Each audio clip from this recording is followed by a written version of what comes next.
Hello, everyone. I'm surprised. This is the first time that I actually did have my thing muted, and it didn't let me know. How dare? How actually dare? How are we? Hello, Ragnarok. I've been thinking about you a lot lately, and that's only because I'm currently both playing God of War that takes place in Norse mythology and watching a bunch of Jane Austen adaptations. So it's literally just like I don't even really know what to think about it. um I no, it was some point last week I just was like, listen, I want to watch Clueless, and so I did. And as soon as I was done watching Clueless, I'm like, now I want to watch Emma. Um and So I did, and I just finished watching it today. And realized that uh I don't have the recording of my favorite Sense and Sensibility, there it is, adaptation, which I know is not like it's not the like one that everybody else likes. I know it's the 90s one. Everybody likes that one. I get it. I get it. I think it's the 90s. What is it? Thousands? Shit. I don't remember. 2006 or 1996? Am I getting that mixed up with Pride and Prejudice? I can't remember. Adaptations for screen. Uh, 96, 95. Sorry, it was close. I was to say there was a whole string of them in the 90s because that's the Emma Thompson one. Um, but my dumb favorite is oh, apparently there's another one coming out with people I don't recognize. Daisy Edgar Jones and Esme Creed Miles. Uh, nope, don't know who that is. Also don't know who that is. Okay, but apparently Focus Features is making another Sense and Sensibility movie this time. Um, so yes, 2008, BBC put out a a 3 episode miniseries of Sense and Sensibility, and that is kind of my favorite one. I cannot for the life of me tell you why it's my favorite one. I just know it's my favorite. It's the one that I always go back to. Um, Northanger Abbey, so I already know your favorite book. Fair enough. So this is my awful thing to admit. I've never actually read any Jane Austen. Sorry. I have never actually read an Austen novel. I have never read a Bronte novel. I know I'm terrible. I'm bad. I'm awful. Um, I almost at this point I almost exclusively read 20th century fiction. With the very rare occurrence that I will read something that came out relatively recently. But I keep rereading Agatha Christie. Oh my god, it's a problem. Oh, it's a problem. I haven't read anything in a long while though. That's the other big problem. Um, oh, okay.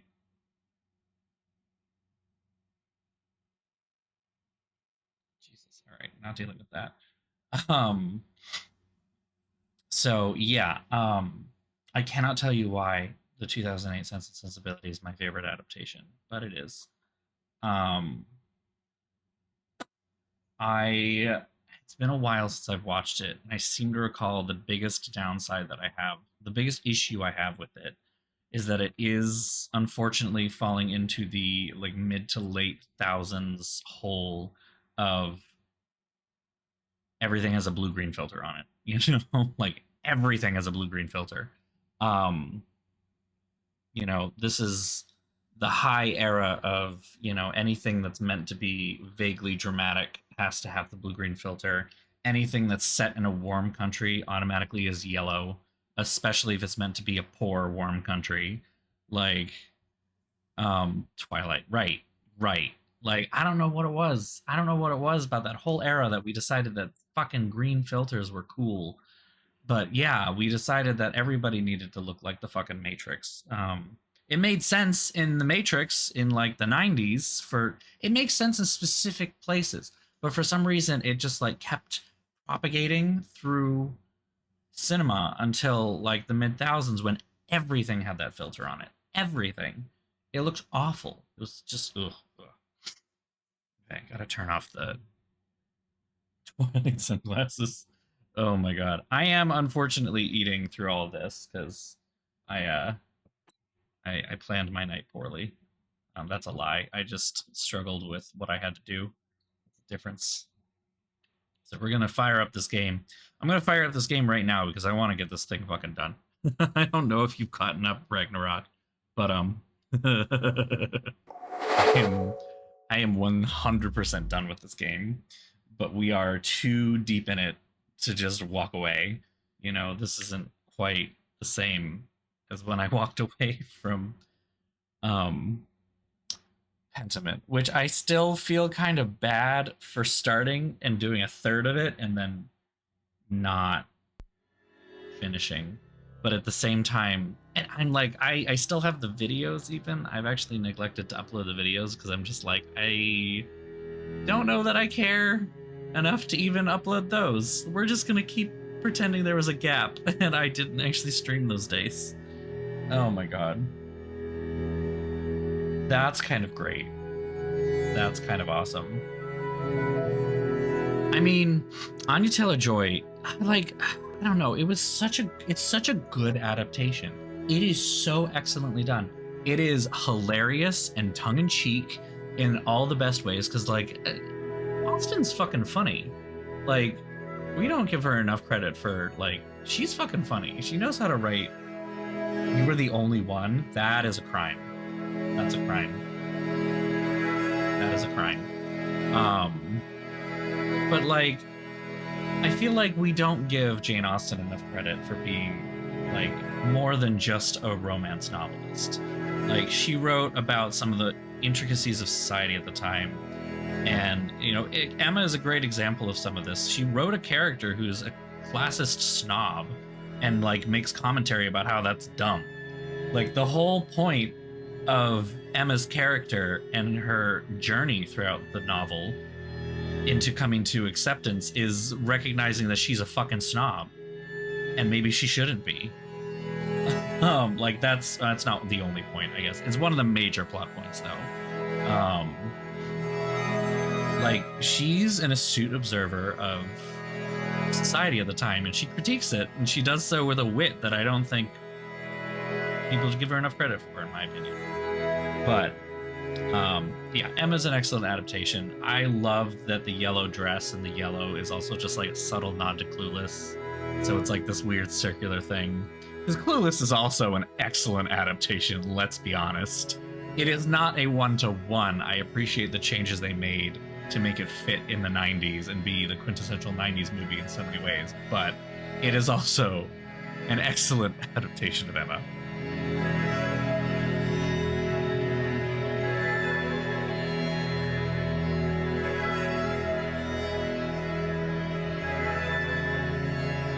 Just gonna ignore my phone for a little while. There's something blowing up that I just don't want to deal with, and I'm live on camera. I don't want to deal with this. I just don't want to deal with this. But yeah, Poirot, we're kind of fucking done with this game. So just we're playing it, I guess.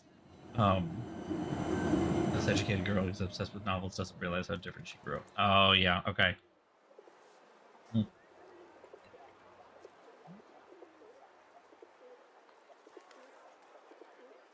What am I doing here again?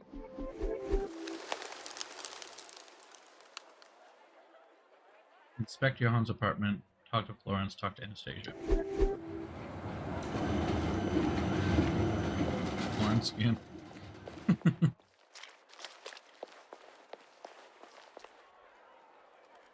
Mademoiselle Farquhar, could I speak with you for a moment? I'm in the middle of an interview. I really must insist. That was incredibly unprofessional, Detective. If we are to discuss professionalism, perhaps we should talk about your work with Mademoiselle Court Smythe. I think you've got me confused with... Enough, mademoiselle. It is time for the truth. You don't think I was involved? We found the negatives in your drawer. Please do not feign ignorance, mademoiselle.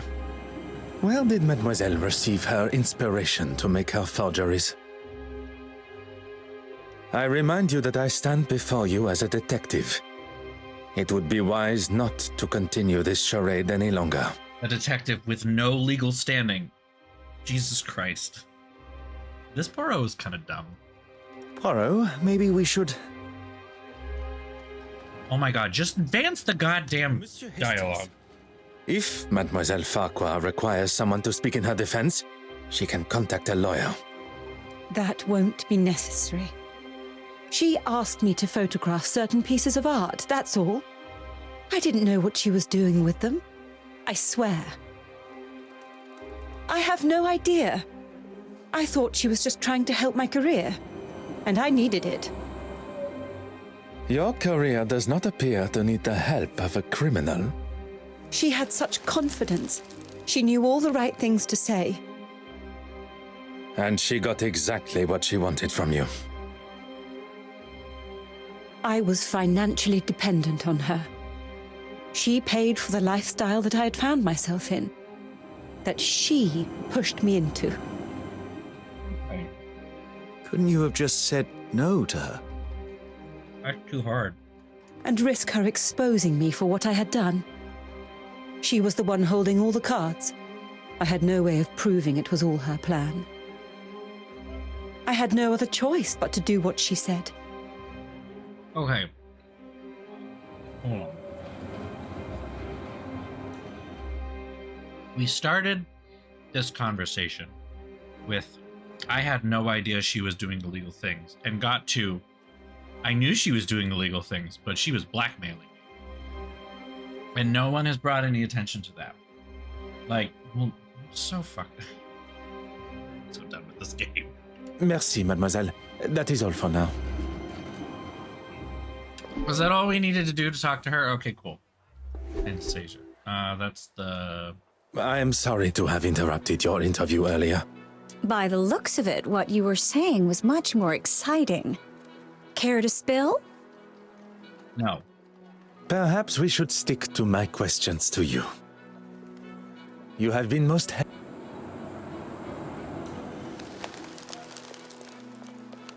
I guess.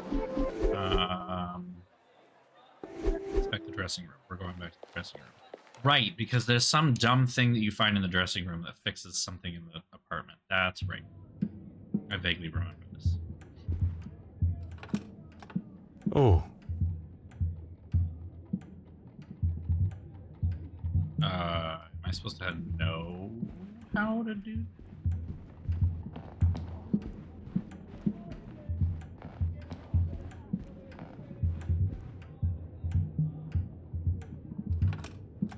Mm-hmm.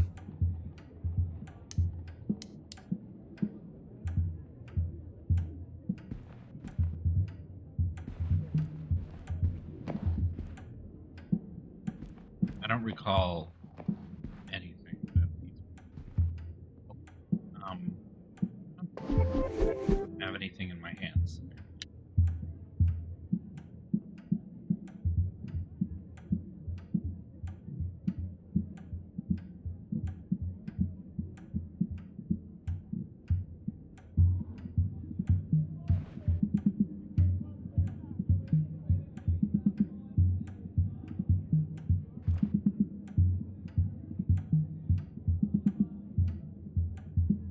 I wish I could get a keyboard like this. Sometimes my laptop's keyboard is very nice. It's silent, unlike my clicking keyboard, which I also love. So don't. From chapter 6, the suspect.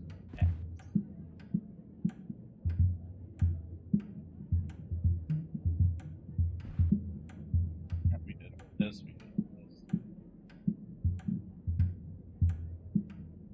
Right. The ring. 1412. Got it.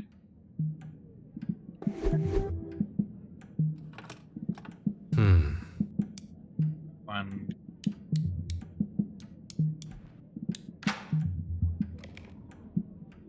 that was not in my brain from the last time.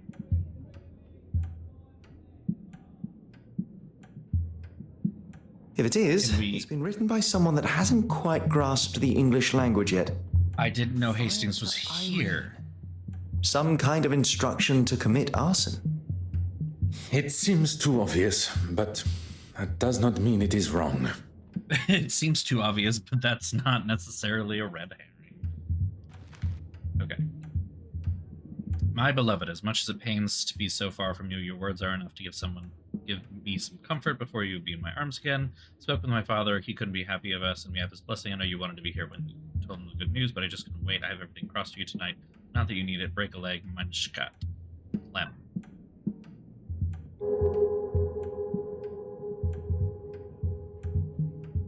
Uh-huh. Hastings is now one with the universe.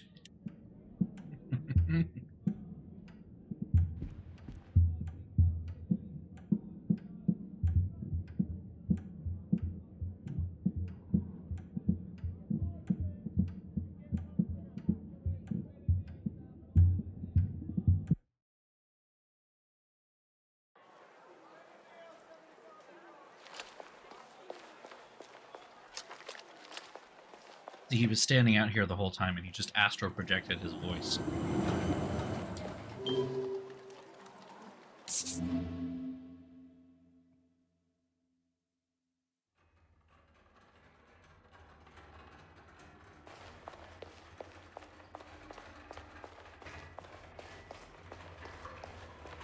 Bonjour, mademoiselle. Is everything all right? Do not worry. It will not be long before the murderer is brought to justice. Listen, I'm still eyeing you because you were the only other person on board that could have stolen the thing, you shifty little thing. It's not that. I just cannot understand how such historically relevant pieces like this remain in British hands. It doesn't belong here. All right, we're dealing with anti-colonialism and coming from the left. All right. I mean, honey, I hate to tell you, but the Russians aren't exactly blameless in this. I'm sorry, mademoiselle. I do not have the answer. I'm sure they are well maintained, if that is any consolation. I know, right? No, I'm sorry. I'm sure this is the last thing you wish to be talking about. Is there something I can help you with? I was like, as someone who is not from England, I cannot speak to the British. Well, after it was all cut short rather abruptly, we made our way to Mrs. Allen's play. Oui, mademoiselle? Mr. Demir and myself. We were all at a loose end, and he was kind enough to invite me. If you're going to tell me that Zachariah Demir is a straight man, I will actually punch my mom. Like, Oh, I wasn't aware Mr. Hastings was to be the focus of Florence's article. On the contrary, it is only one of many she took at the gala. What interests me is the brooch. Would you believe I found it? Amazing how careless some people can be. he could be, I suppose. He's such a disaster twink. And you were intending on returning it? Of course. It just slipped my mind with all the commotion of the painting. Mademoiselle Court-Smythe no longer requires it. I shall hold on to it for now. Yes, and it was something that I wanted to speak with you about, actually. At the gala, I spoke with the bishop, and he That was a mentioned mistake. a painting he had seen last year. A hard no on speaking to the bishop. That's a mistake. But it was one that I'd read had been stolen. He couldn't have seen it when he said, unless... I mean, he's wearing a silk scarf as a shirt. If that isn't an Oscar Wilde level move, I don't know what is. Well, it didn't sit well with me. So when Evelyn escorted you both to the restoration room and he left, I followed him. I stayed well back, and the bishop is hardly the most threatening. I'm gonna be honest, honey, you probably could have taken him out in just a flick of your finger. I think most people could probably take him, but... I followed him into his church, but he was gone. I looked everywhere, but he was nowhere to be seen. It was like he just evaporated. Ooh. I mean, yeah. They're shifty. He is a man of God, not a magician. Depends on your definition of the word magic. I don't know what to say. He wasn't there. I decided to wait outside, but when he eventually left, he had a wrapped package under his arm. You have been most helpful, mademoiselle. I shall not take up any more of your time.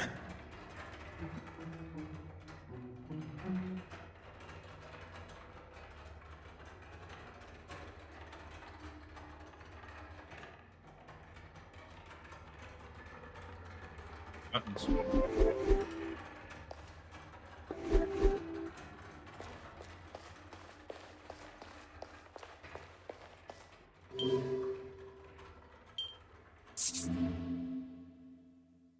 Oh, there's multiple assholes in this game, but the bishop is the worst of them.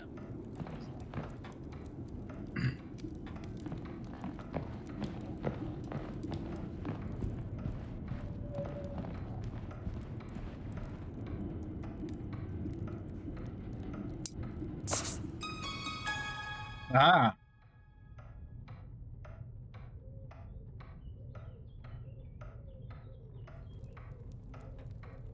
Okay, that didn't offer me anything to help.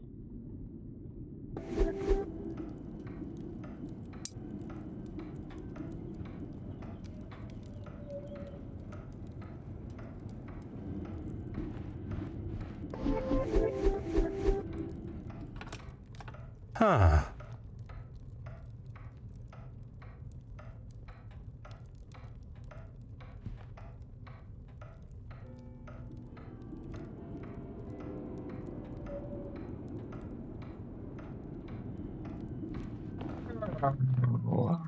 Okay.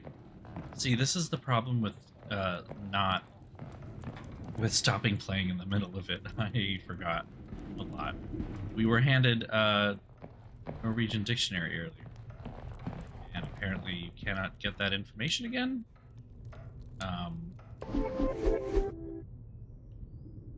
Yeah, interesting. Okay.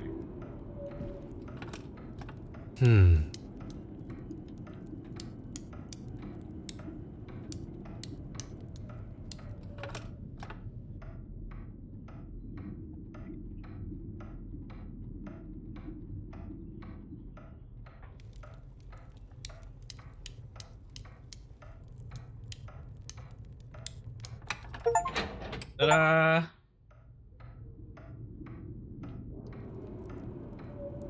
Huh. Talk to me, baby. Ah. Oh. Oh. Uh-oh. Okay, that day will soon come when we can be together, and everything you speak of will no longer be just a dream. Until then, we must continue to keep a relationship hidden. The flowers that arrived at the studio from you were beautiful, but signs of affection such as those will surely raise suspicions. And signing your initials, it is mistakes like that. It is mistakes. It is mistakes. Those are mistakes. It is mistakes like those. I guess it is kind of correct. It's just very clunky. That will ruin everything. The mother dearest, yeah. I like that we can just call her mommy dearest. Like, no wire hangers ever. Love letter from Betty to Johan. New York just isn't the same without you. In a city full of millions, there's only one that I want by my side. Last night's show was a great hit. I think I have the record for the longest applaud in the whole show. I'm just looking out into that crowd of unknown faces, seeing you staring back. Just having you close gives me a sense of calm. We both know sometimes I need that. Did you speak with my father's colleague, Will Cairn? He will be able to find us the perfect apartment in London. I know we don't have a date set in stone yet or a ring, but I just can't wait to spend the rest of my life with the kindest, most honest man. Right back to me as soon as you get this. Well, that aged poorly.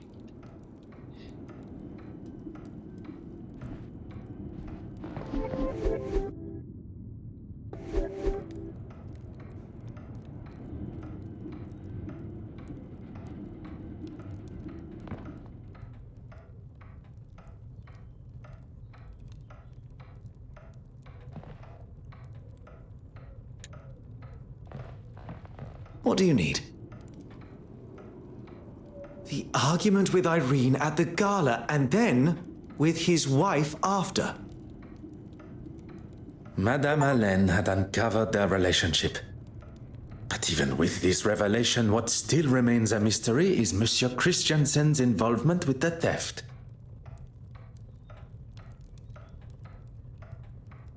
What do you need? What can I do for you? I will not take up. I thought we were going to have to do one of those deduction things to prove that we were talking about. That is not the front door.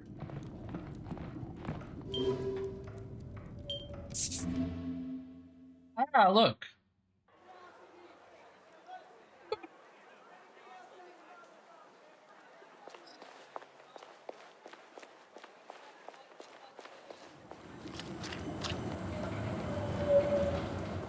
You're just full of questions, aren't you? I'm a detective. Detectives and reporters often ask many questions. Own? You don't just own an animal detective. He's part of our family. Pardon. And his name?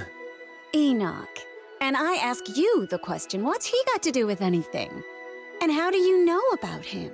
Oh, I broke into your safe, and I'm trying to break into your other safe. Purely curiosity, madame. Enoch. A splendid name for a most handsome dog. Sure, that's not how you spell Enoch either. So And it was your ancient husband again, isn't that it? mentioned him at the gala. It means faithful in Norwegian. Oh, it's Norwegian. It was Johann's idea. Fair enough. You have been most helpful.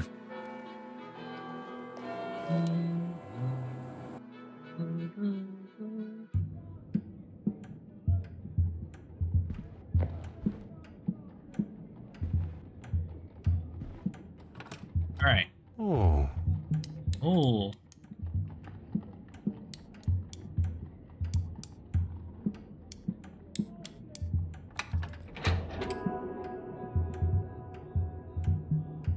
And the spare keys, which is all I wanted. It's a lot of fast traveling for not a lot of work.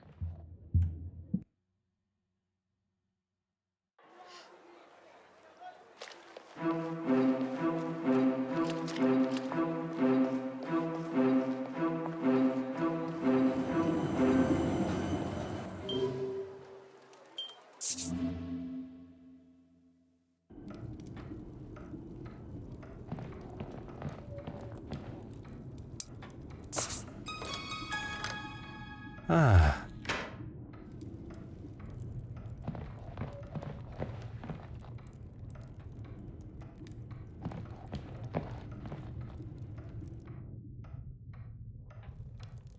There's a hole? I didn't know there was a hole, but okay.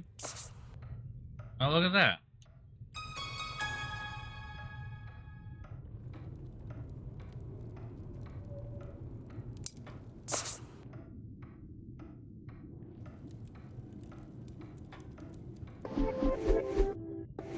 Interesting musical piece from... Aha.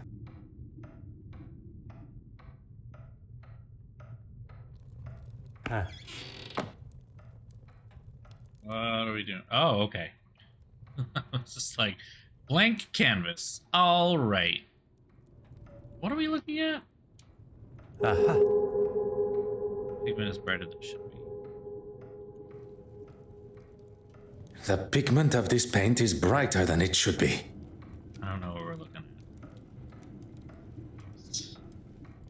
at. How did this painting come into being? Where did it come from? Was it in the piano?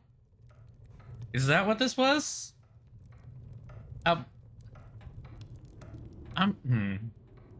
Meaning? We have found our second forgery. But, I don't understand. Okay. Oh. Oh. Oh. Oh. Poirot, the door.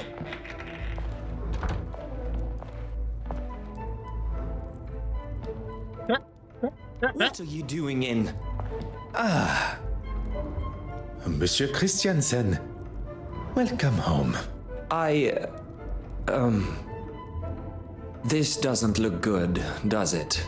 We have much to discuss. No, you're right. The animations don't look good. Christiansen had an opportunity Whoa, it and went a black. motive, but he continues to deny killing her. What? What? I don't know what's happening. And still 2 forgeries remain. I knew it. Pardon, monsieur? I knew that's why she stayed so friendly with her. Irene always said she was besotted, that she could get her to do whatever she wanted. So confused. What the fuck is happening right now? Perhaps you should elaborate on the identity of her? The curator. Evelyn, what's her name? She could spot a forgery at 20 yards. What better person to show you the ropes so you can make your own? If the board of trustees at the museum got wind of this, Miss Warbeck's career would be finished. I'm still not sure what the fuck we're talking about. Evelyn is somehow involved now? Does anyone know what the plot of this game is? Does anyone know what's happening? And in her own words, if anyone was to jeopardize her career, She wouldn't be held responsible for her actions. I feel like I am... I feel like I'm taking crazy pills. I feel like I just... it seems Monsieur What Christiansen may not be the fuck only is person happening? tied to Mademoiselle Gord Smythe who has a secret to hide. Madame Hélène has confirmed the surprise appearance of her husband during the intermission of her show. And as expected, she... So are we basically saying that Evelyn was in love with Irene? And therefore helped her learn how to make forgeries correctly?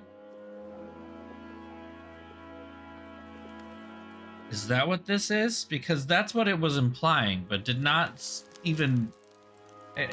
to say it implied was also a stretch. I'm so confused. Just... Monsieur Hastings, there is something troubling you? Yeah, it's the plot. Where the fuck is it? If I may speak freely. Sure. Why the fuck not? You do not have to ask my permission. This is all very overwhelming. We seem to be taking 1 step forward and 2 steps back.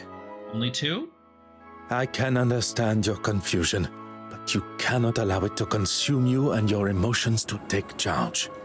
Oh, they have emotions. Easier said than done. I just... Oui, monsieur? Must you be so hard on her? I presume you refer to Mademoiselle Farquhar. Okay, I was gonna say, I'm like, we gotta establish what her we're talking about. We have several female suspects, and we have referred to them all as her, with no surname or forename, for many times in the last 5 minutes alone.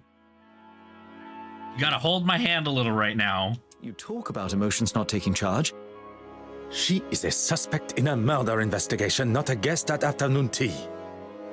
This feels like the most Poirot versus Hastings interaction I've seen so far.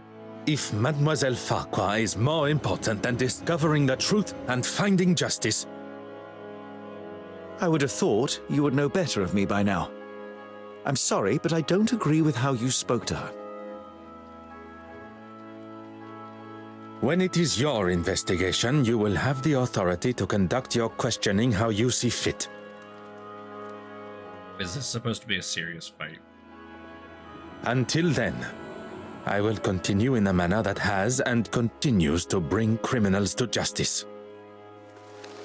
And I'll just keep my opinions to myself. Okay. Let us focus on the case. What do we know about Mademoiselle Warbeck's relationship with the deceased? Fuck all. To the point where I had forgotten are the girls fighting. I know. Right? That's Mr. what it feels Christensen like. suggested she had romantic feelings towards Irene, but she was just another of her pawns. She cleaned the master key to hide Mademoiselle Court Smythe's actions, but perhaps she then became worried about her own involvement. You think she could have killed her to stop the truth coming out to the trustees? Which would in turn ruin her career. It is certainly a possibility. You know who else might be guilty? Winston goddamn Churchill, for all I fucking care. I'm so fucking lost. What are we doing?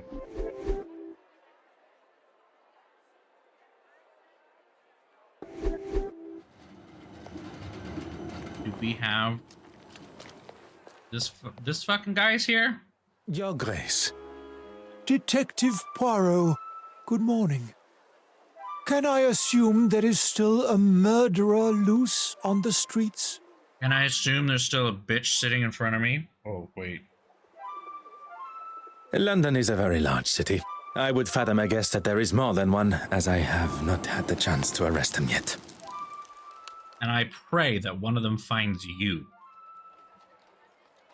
Your confidence astounds me. Look, you had better make it quick. Why? Is the cat going to shit on the altar if you're gone too long or I'm something? meeting the young Russian girl here. She had some questions about the museum building at the gala. Oh, you know what? I would actually... I'm sure only I can answer. Only I can answer. Oh my god. Fucking kill me. God teaches us to forgive and love thy neighbor. Sometimes that can be more challenging than expected. Is that because you don't see women as people? That might be why. Has she offended you personally? No, she's just a woman of color in any level of power, and he, as a white man that used to have power, he hates it. That's all it is. Using the museum for her sordid meetings with those uncouth men? I'd say so. Oh boy, here we go. She doesn't strike me as someone that would be caught up in that sort of thing. And what sort of thing am I referring to? Well, Exactly. If you don't know, it would be wise to remain quiet until you're spoken to. My God, give me strength. I'm not religious, but I'm gonna be in a little bit because I'm gonna need to repent like fucking hell. I walked in on them in the restoration room a couple of weeks ago. I had come straight from my regular Sunday service, as I had some business to tend to. I opened the door and saw them all sitting there, scheming and planning. Let me get this straight. You opened the door and you found a meeting. Found a meeting. The curator of the museum was having a meeting. Pray tell, what is she supposed to do? you are not aware of what they were meeting about. Do you need to wash your ears out? I just told you what they were up to. And I could see she had the financial books out. Why would she need them? I'm not even privy to those. Maybe you're not privy to them? You're a fucking board member. The whole point of being on the board of trustees is to manage the trust, which is a financial position. The fuck is happening? And when she saw me, they stopped talking immediately. Surely that is a sign of their guilt? I'm torn between having ice cream and a cocktail because ice cream is delicious, but a cocktail might numb the pain from this. Merci, Your Grace. I feel so bad because I went from like optimistic about this game to it's okay after the last part, and now I'm just like I full on hate this game. We are hate watching this. Oh my god. Hate playing it. I mean, the first game was not this bad, is the worst part. Like, you should see a progression, but it's somehow worse.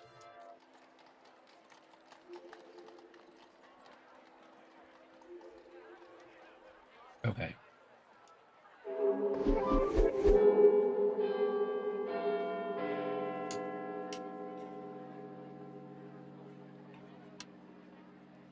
Alright, fine. Here we go.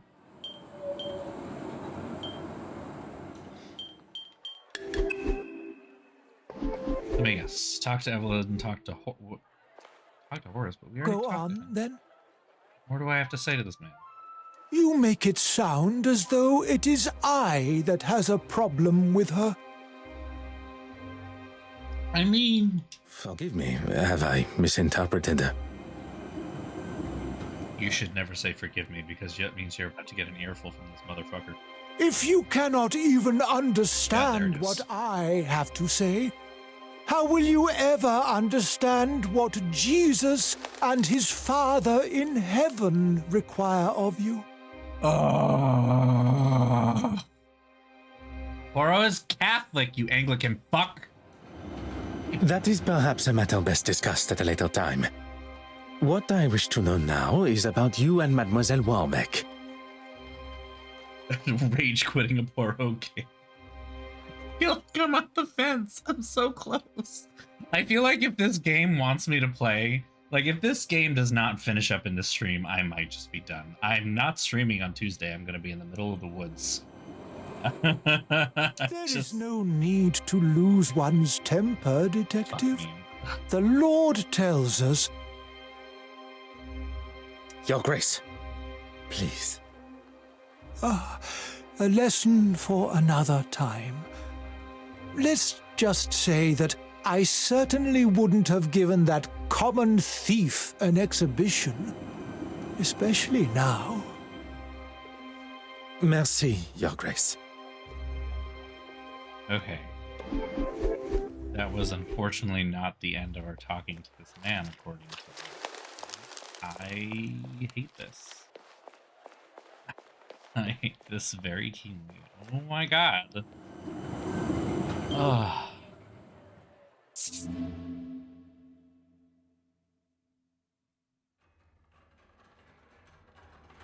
Why is everything orange? I'm very confused by this filter. I thought it was nighttime at first. Apparently this is morning. Mademoiselle Warbeck, if you have a moment. I'm actually rather busy. Is there any chance you could come back later? I would have thought recovering your painting and identifying a murderer would be at the top of your priority list. I'm sorry. It's just been so hectic here. I can spare 5 minutes. Is it necessary? You do not wish to impede my investigation? No, but I don't really understand what they have to do with the case.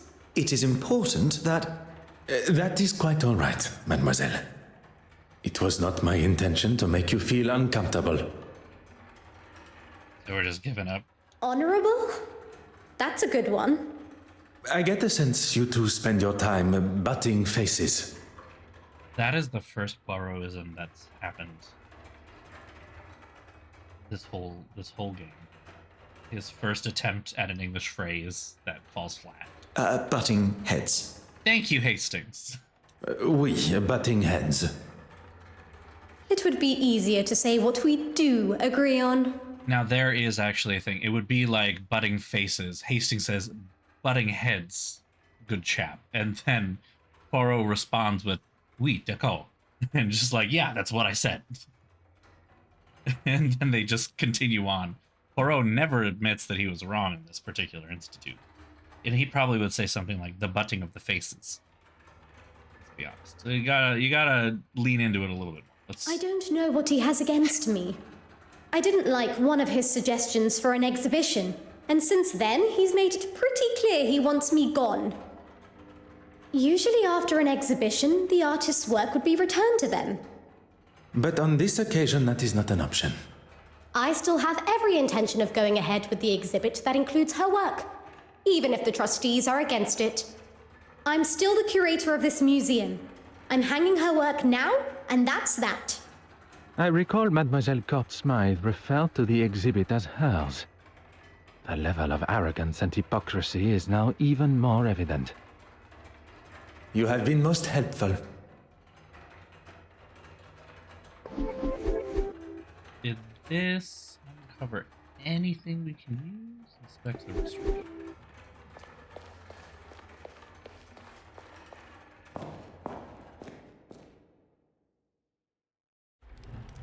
Yeah, the animations in this, just in general, I think I've given up on having any level of expectation of quality.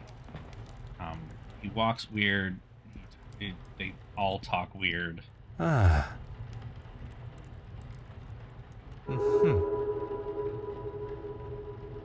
2 p.m. closed meeting. Huh. Okay. Bishop and Warbeck there. Huh. And I don't understand why that book has been here the last 3 times we've come to look at this room and is still a discoverable part of it, as if it has fucking moved. It's been there this whole time.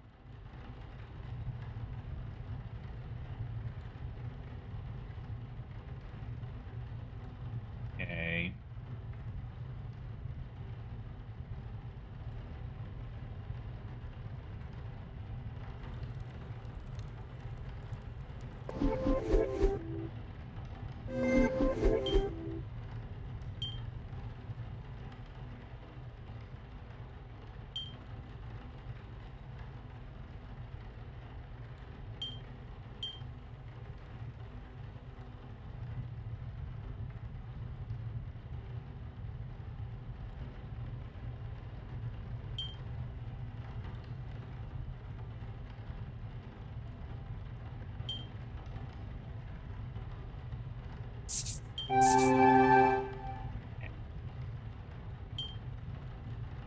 That usually gives you another card to look at, but it didn't do anything.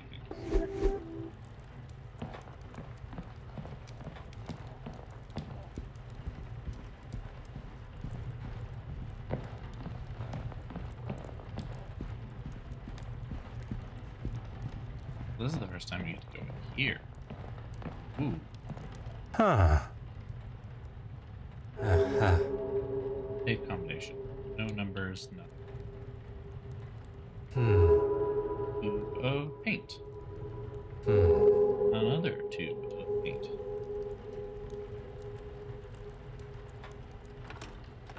Ah.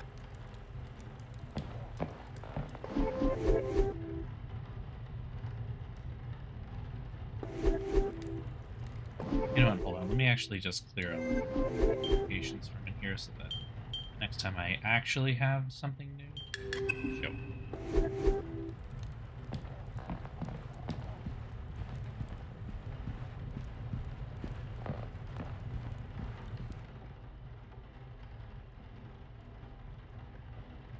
Page 1, Naples yellow. Oxide antimony oxide. Pressure. 358.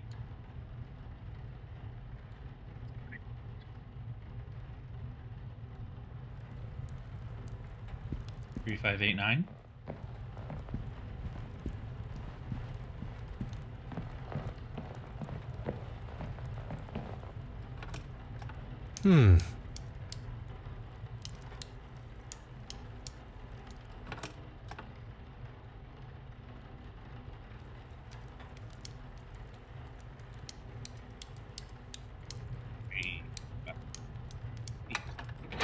Hey. Oh. All right, what do we got?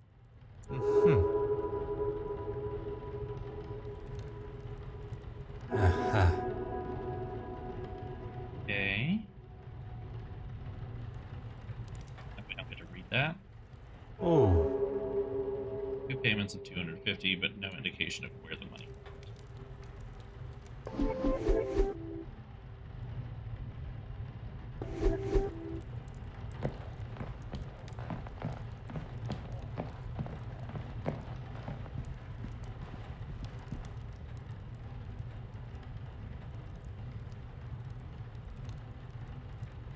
Irene, why did Mademoiselle Warbeck hold a secret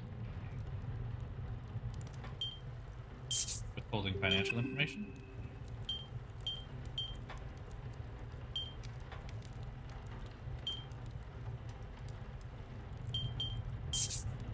Bishop Mountjoy was quite adamant Mademoiselle Warbeck's meeting was something untoward. Although I believe anything she does, he will likely look upon negatively. To have a young woman undermine him in front of the other trustees would have been the ultimate insult. He allows his personal feelings to accentuate his cynical side, instead of allowing facts and evidence to show the truth, as one should.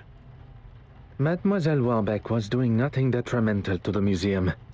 In fact, quite the opposite with her attempt to modernize it, likely against the old-fashioned trustees' opinions. I'm gonna... Oh. Okay.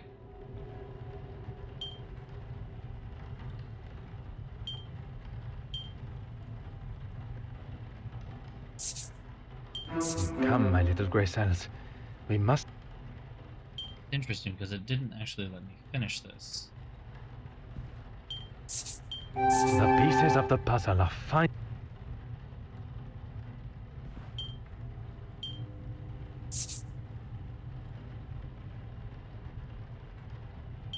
Where is the sense in that? Weird that I can just Some would say a work, lucky guess. even though it says I'm already done.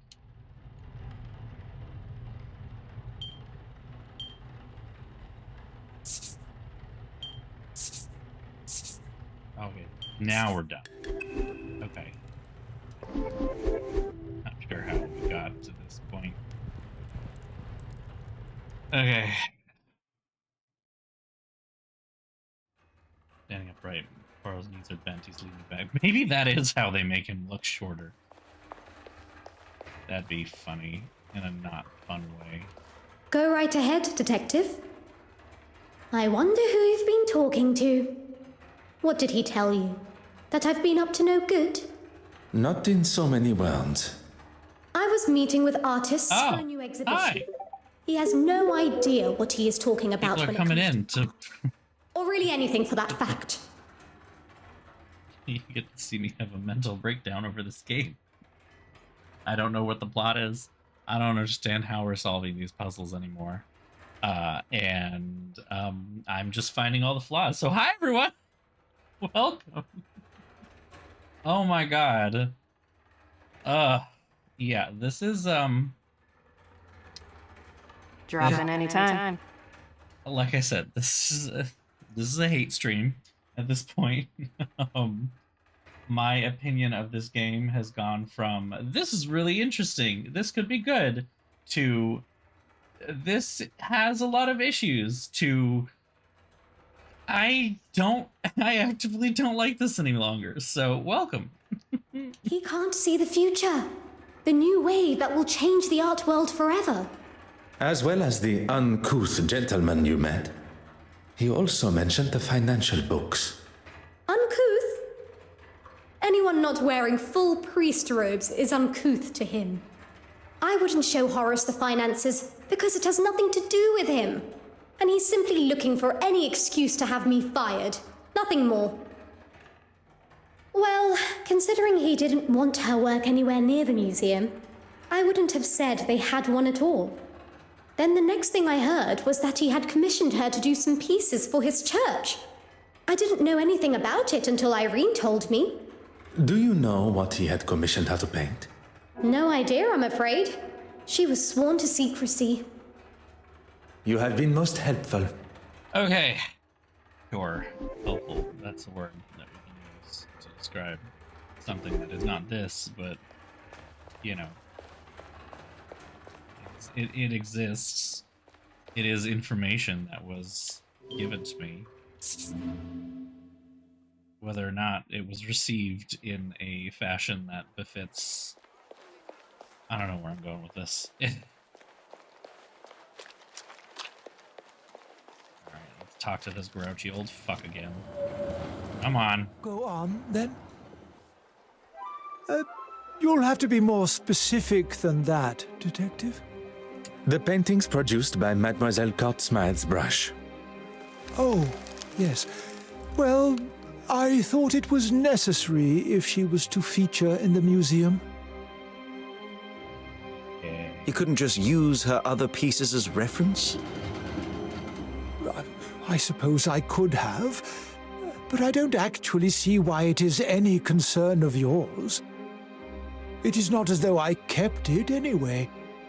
I wasn't happy with it clogging up my bin, let alone my museum. Merci, Your Grace.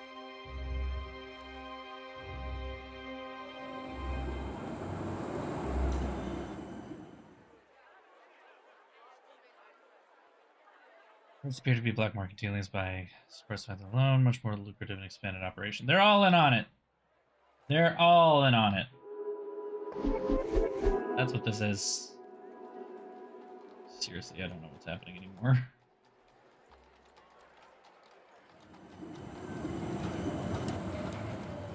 Okay, so we have something to... No, we don't have anything to do. Inspect the church. Okay, I got it. I got it. I can do that.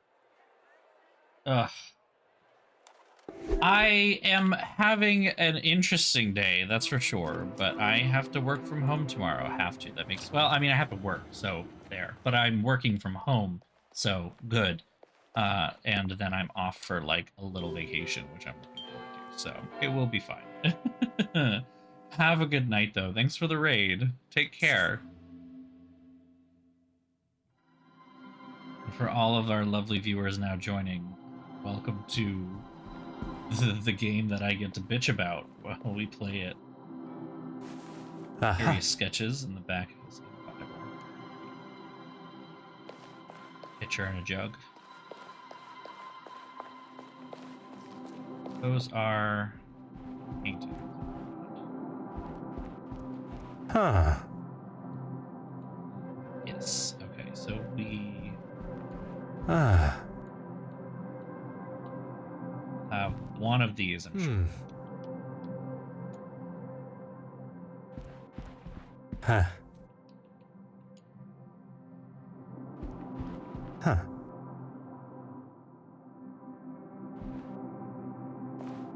Come on. I wish there was a run button. I really do. That is an issue I had with the last one, and it is still a problem. Oh. Nothing noticeable. Nothing notable. Nothing notable. Somewhere in these walls is something for sure.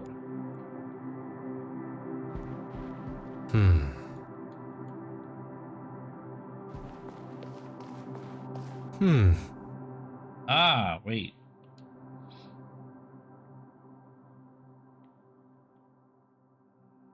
Oh.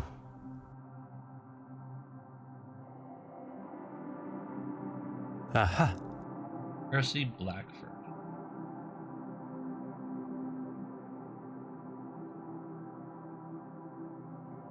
It's probably a forgery. Oh, could have possibly thought that in the game all about art forgeries.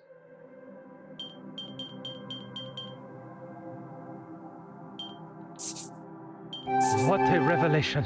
What a revelation, indeed. Iron Forge Station of the Cross painting.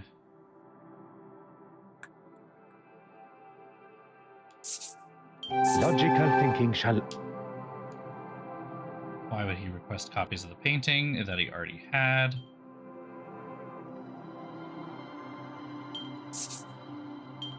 Things are beginning to become... Bishop Mountjoy is replacing original artworks from the church. Selling the originals. For selling from the church.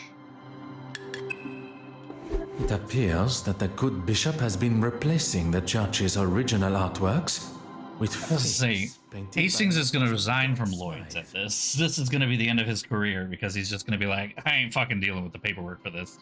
He commissioned her to make these forgeries so that no one would notice when the originals disappeared. Disappearing where, though?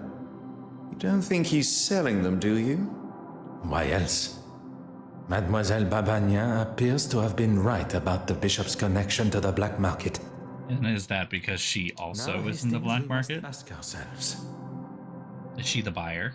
Where might Bishop Mountjoy be hiding the original paintings from the church before he sells them on?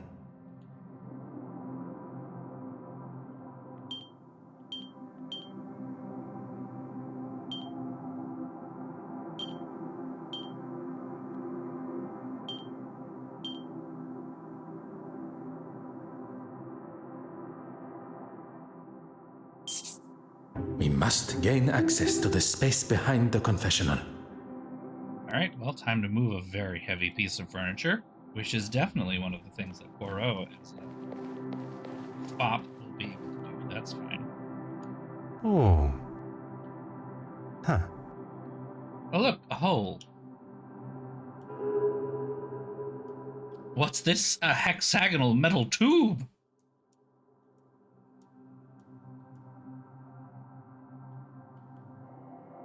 Huh. I'm so glad we have your opinion on the chair.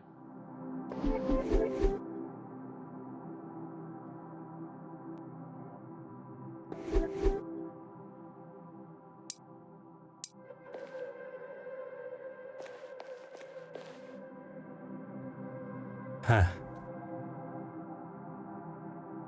Aha. Ah, that looks like a hole.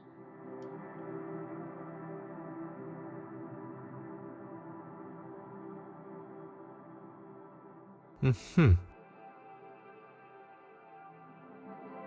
Ah.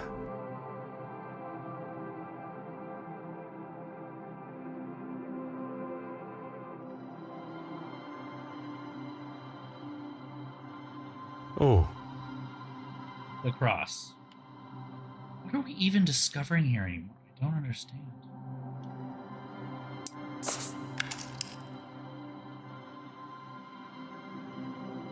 Get rotated.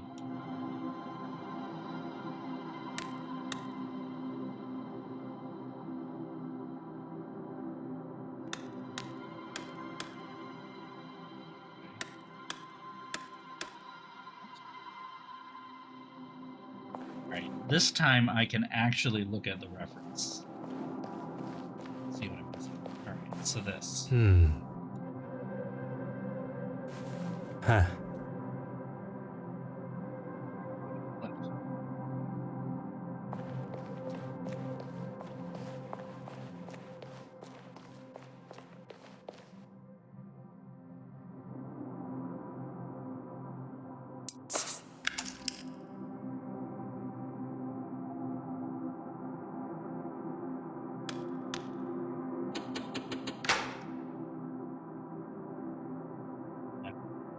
Oh, because there's another one. And which way is that one?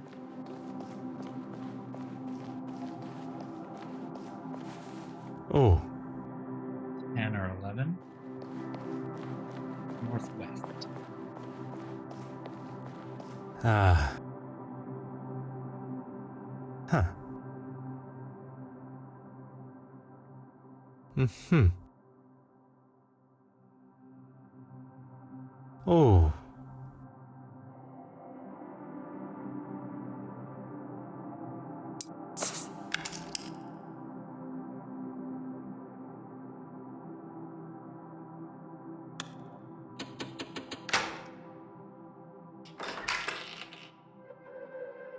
Why don't you have a look first? Ah! It's a secret. Do not tell me you are afraid of the thing. dark. Not the dark, just pitch black, eerie passages in old churches.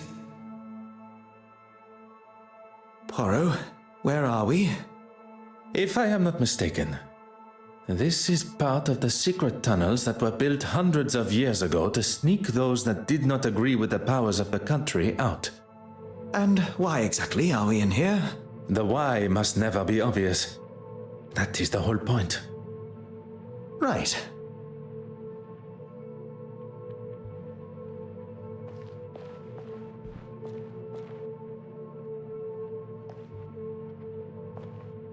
Ah.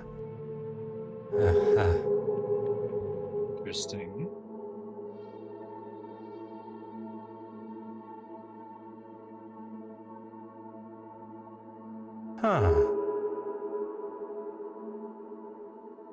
We have our third forgery. There is evidence of a much more modern painting on the back of the canvas. Thank goodness. Don't know how I would explain finding the original in such a state. Bishop Mountjoy must have discovered the painting that he received from Mademoiselle Courtsmythe was one of her forgeries. And lashed out. Now it makes sense. He's been using this room to store his own private art collection. I can picture him sitting here smug as anything, surrounded by stolen paintings. What I find most unfortunate is that not only does he deprive the world of beauty and joy from seeing these works, but he also keeps them in such dark and dank conditions, the old fool. He's even having to light his candle clock to keep from drifting off down here. Such a waste, don't you think, Poirot? One's opinions are now worth listening to. I was only voicing my thoughts. You have thoughts beside those of Mademoiselle Farquhar? Really, Poirot? You still think so little of me? I'm gonna be honest, Poirot, that was a low blow. He didn't say anything about Farquhar for a while. When one exclaims such regard for a suspect in a murder investigation, it is hard not to think any other way and comment so. You may not be so accustomed to the idea of showing, or at least having, some form of empathy for our fellow man. All right, girls, There is stop. Between empathy and lust. And there is a difference between commenting and being rude and obnoxious. I was not expecting Monsieur Hastings to be so sensitive on the matter. Perhaps this conversation is best saved for when we are not trapped together. Remember who brought it up next time. What was that? Oh, just the bishop's candle clock. I don't know about you, but I've had enough of this place. Let's get out of here. What are you doing, Poirot? S'il vous plaît, un moment. The bishop's candle clock has forced me to question everything of the murder scene that I previously thought I knew. We must return to Mademoiselle Courtsmythe's apartment. Perhaps that is a job best left for you, by yourself. Ooh.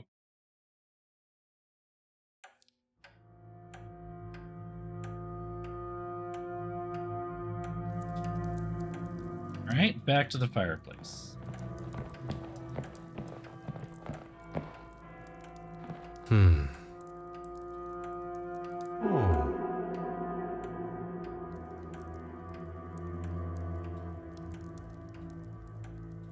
Aha.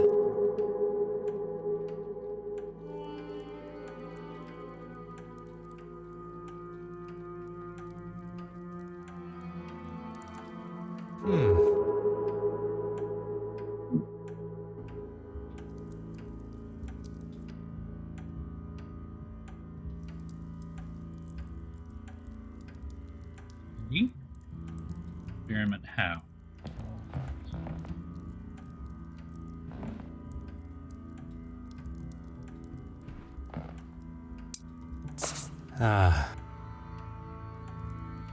You need new candles.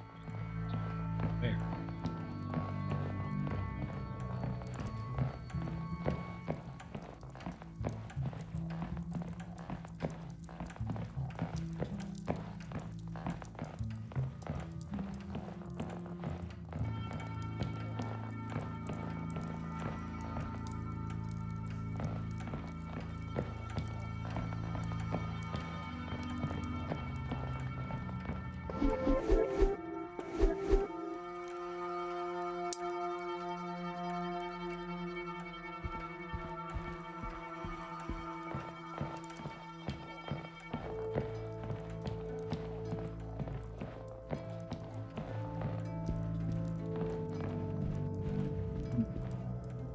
Right, do we not use new candles? Aha. Where am I supposed to get the candles?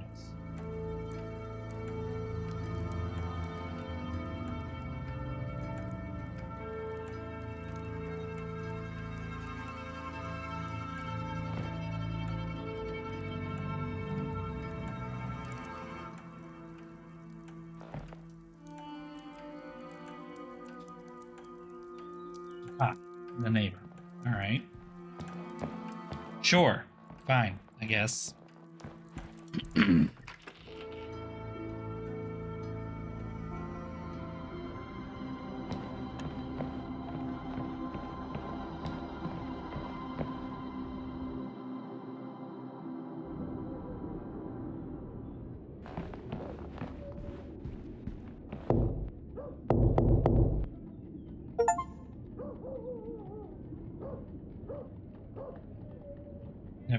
No.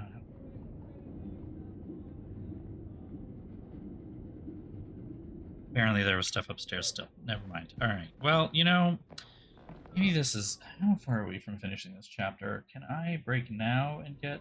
Okay, yeah, this is basically the end of the chapter. I'll finish this and then I'll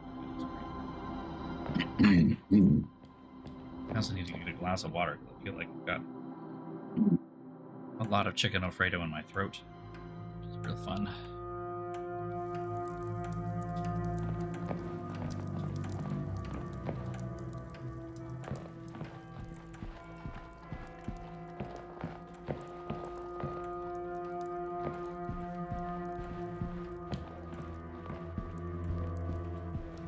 Supposed to go for this.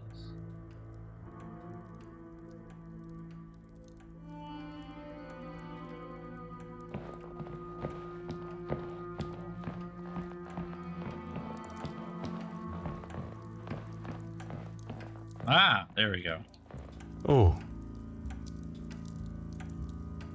Huh. Aha.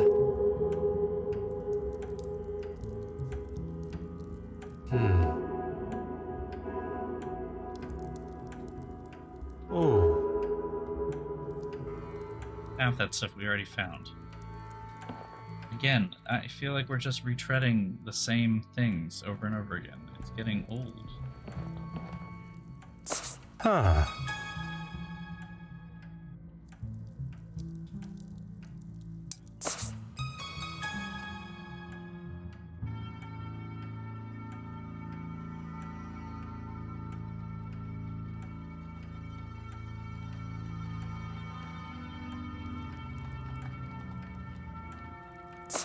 Et maintenant?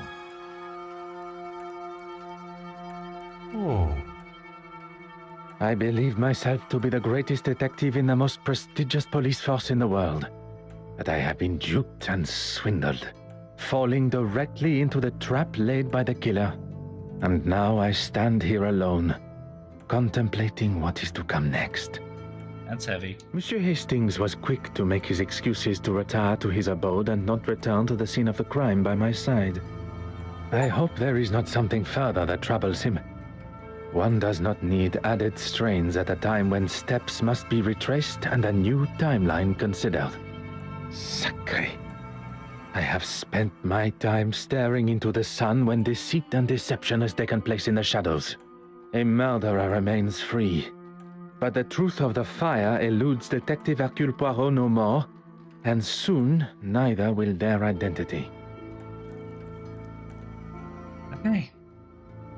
Chapter 8. We scrap everything and start all over again. I cannot believe I allowed myself to fall for such a deceptive move. The killer knew I would ask for an alibi, and they knew how to cover their tracks perfectly. Now, though, I have the upper hand. The killer believes that I have extinguished all avenues of my questioning. Extinguished, get it, because I it's know fire. the truth of the fire. I wish Monsieur Hastings were here. I was perhaps too harsh with him. I know of his want for the same as I, the truth. But now I fear that I have lost him to my own tenacious demeanor. Some decent introspection. Now more than ever do I need my little gray cells working at full capacity. I know, right? Like, let's be honest, Poirot, you came for his fucking jugular over him having a little bit of a crush on somebody who happens to be a suspect, that you then decided to kind of press a little too hard? Like, it was just a little roundabout. Monsieur Demire and Mademoiselle Babagna. I am glad to say that they both still have alibis, as the show had just reached its second act. I can be sure that neither was involved. Mademoiselle Farquhar. She claims that she was in the darkroom developing pictures, and even with this new discovery, her alibi stands. Monsieur Dryden can confirm. Monsieur Christiansen, one of my key suspects, drinking alone except for a brief encounter with Monsieur Demire.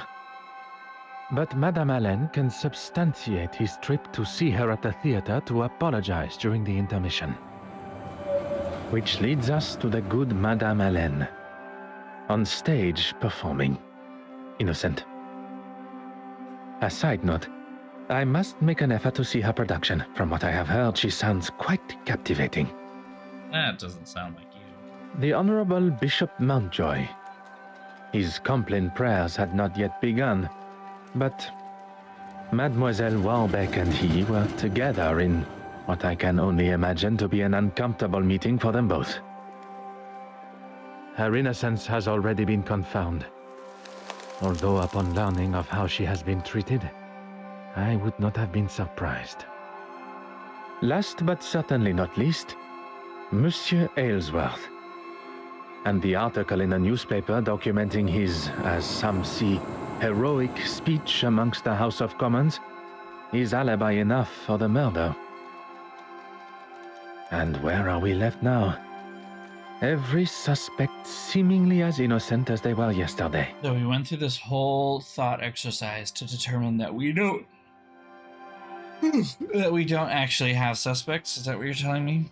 But when one looks most innocent, Detective Poirot is most suspicious.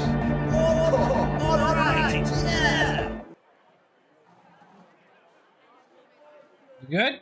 All right. I'm gonna take a break to clear my head for 5 minutes and get some ice cream. I will be back. Oh man.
Okay, I'm back. I've cleared my mind a little bit.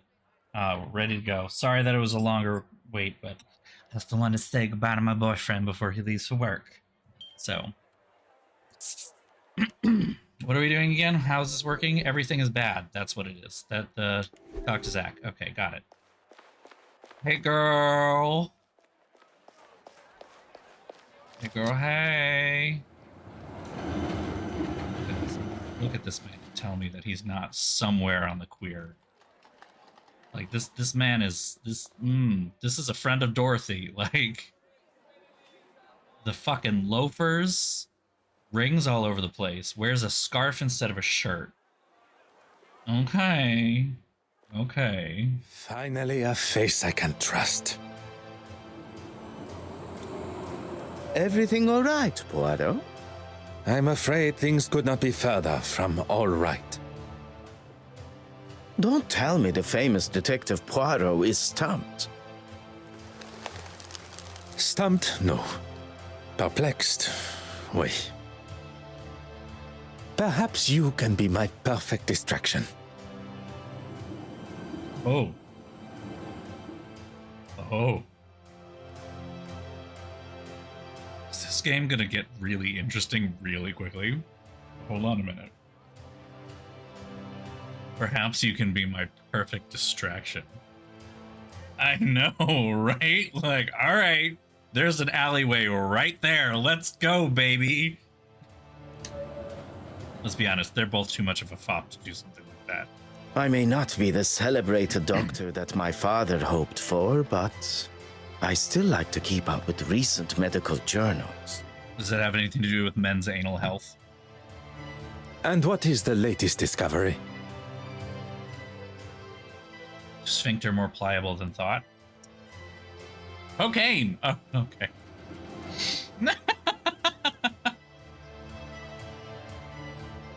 Oh my god. Things I was not expecting.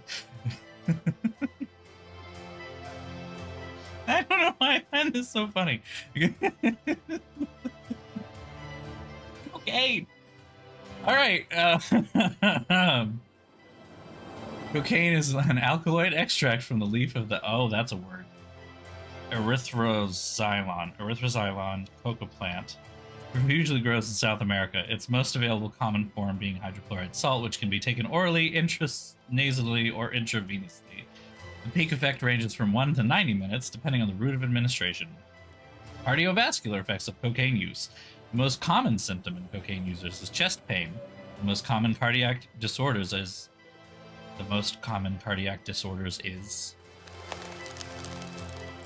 Okay. Ischemia and acute coronary syndrome, which can occur with all routes of cocaine intake. Other cardiac problems include myocarditis, cardiomyopathy, and arrhythmias. Cocaine increases heart rate, blood pressure, and myocardial contractility, all of which increase myocardial oxygen demand. With increasing availability, the number of cocaine users continues to escalate, with many finding what can be considered positive effects of the drug, outweighing the potential and likely hazardous risks. Alright. It's a different kind of party, that's for sure. We took a left turn into a very different kind of party. Let's go. What's up, 1970s? This particular article is about the effect of cocaine on the user's body. I thought I liked to have a good time, but that drug, too much for me. Listen, I like to get blackout drunk, but that's a step too far. What makes you say that? I wouldn't want my heart beating at the speed of a locomotive. Here, read for yourself. What, you don't want to see the universe? I haven't actually. I gave him my office telephone number and said he could call anytime, but not a peep. It's time for you to vibrate through walls.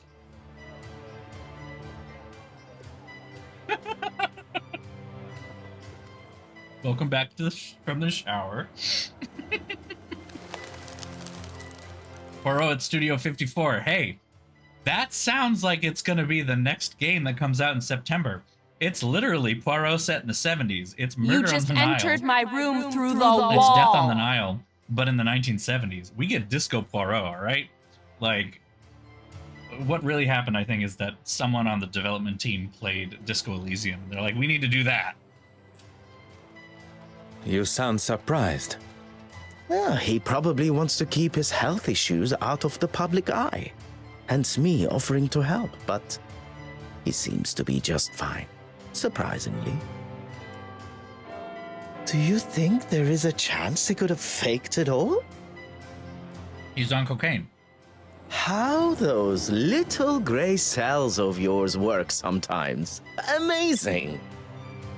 Please, my friend. You're serious? Don't know why, but I suppose he could have. Cocaine.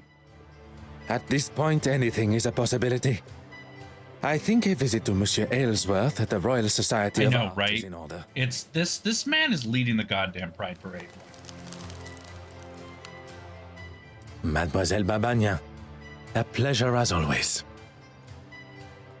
Good morning, gentlemen. I'm afraid my pleasantries are to be cut short this morning. I Are have you sure you want to send that message? Yes.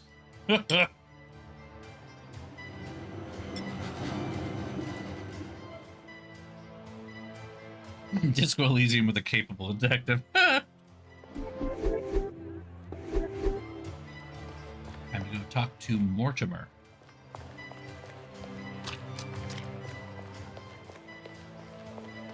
So we're just going to walk in on him being coked out. Like, that's what's happening here. Just a moment. I'm coming. What a great commotion coming from behind the door. What on... Ah, detective. What can I do for you? He answers the door. Oh, detective. What can I do for you? Sorry. There's a little something. Could you spare a moment of your time?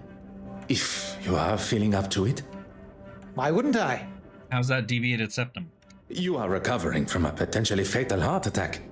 I would not want to aggravate or upset you in any way.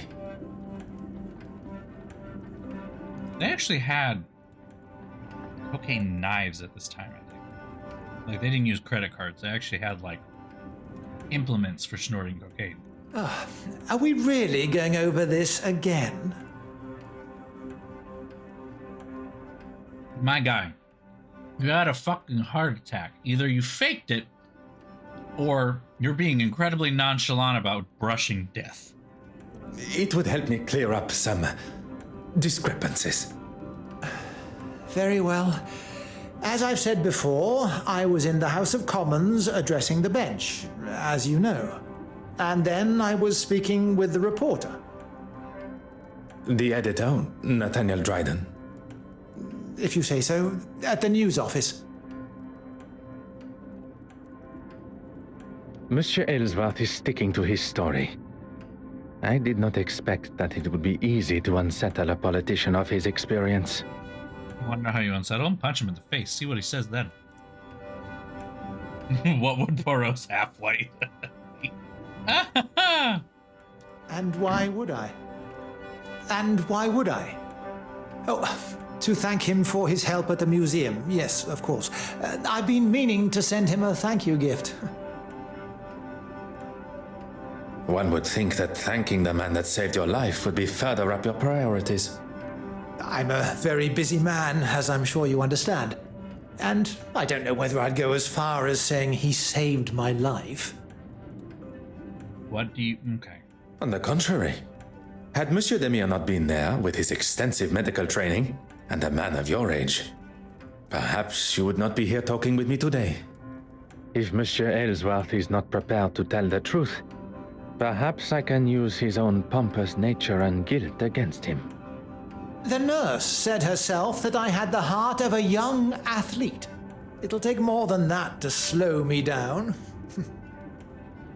Well, I would not take that as a sign to start a sporting career. The editor was also doing coke. Everyone here is on coke. Merci. It is the turn of the century. It was all the rage. Give it 10 years, it'll be in toothpaste. I find myself in a most problematic position. My associate, Monsieur Hastings, is nowhere to be found when I need him the most. There must be someone else that I can call upon. Someone to fill the shoes of Monsieur Hastings. For the time being, at least. Yes, her name is Felicity Lemon. Might I introduce you? The obvious choice would be Monsieur Demire. But I wonder if he is suited to the task that is required.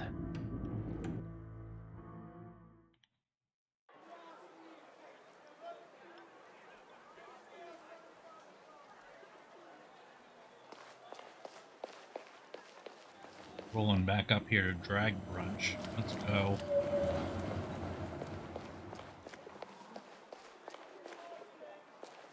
Whatever you need. I must get back to my...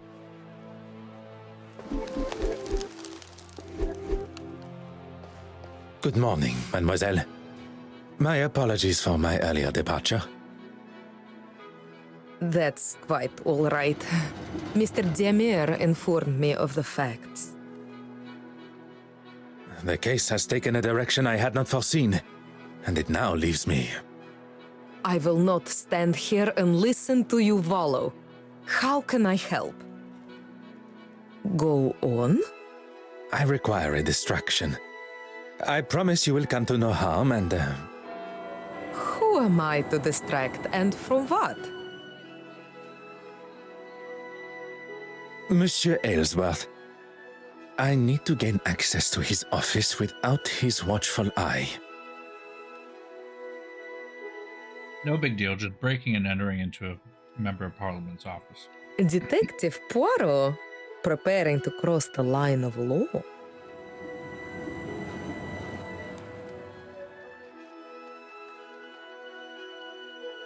Not cross, merely tiptoe alongside.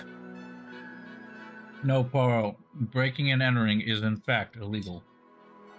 I assume you have already devised a plan? Poirot over here taking a page out of the Nancy Drew handbook here. A requested tour of the Royal Society of Art building should give me appropriate time.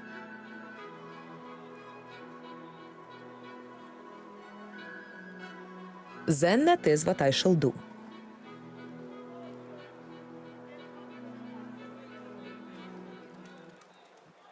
Okay.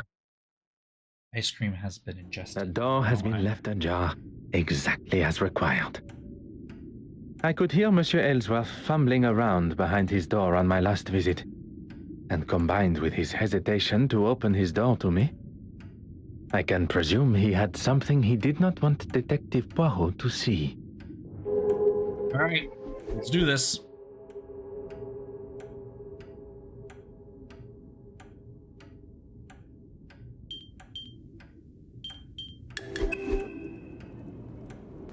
Oh.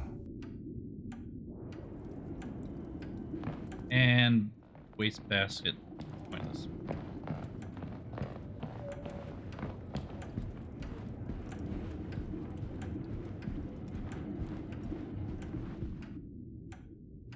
The queen is missing.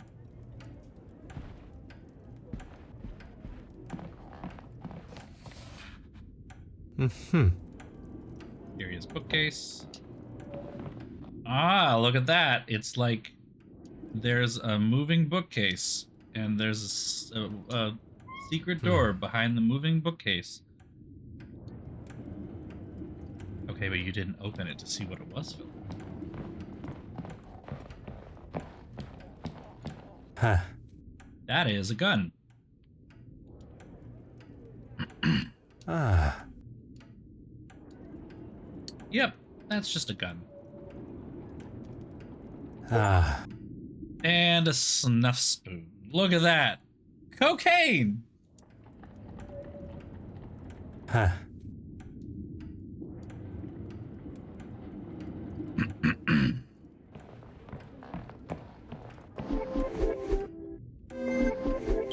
Alright, what do we got?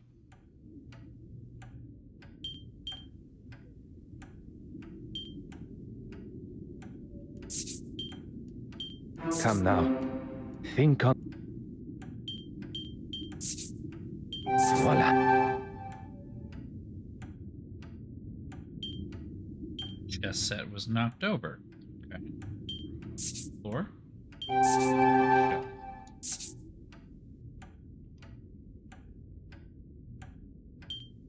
When the globe.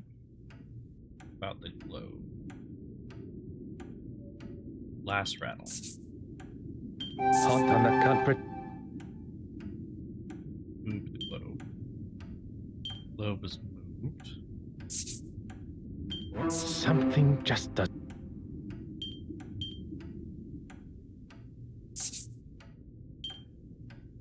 I cannot see the logic in this.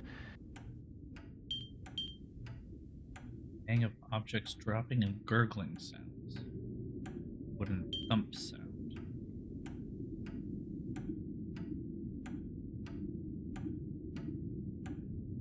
Wooden thump would have been the chest. Another success. I never doubted myself. Okay. Just that knocked over on the way to answer the door. Globe was moved. It's not the question.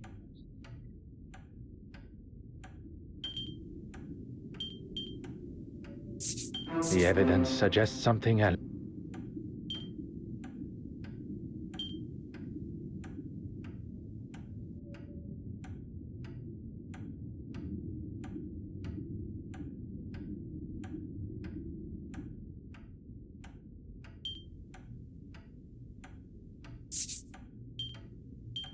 Is there something?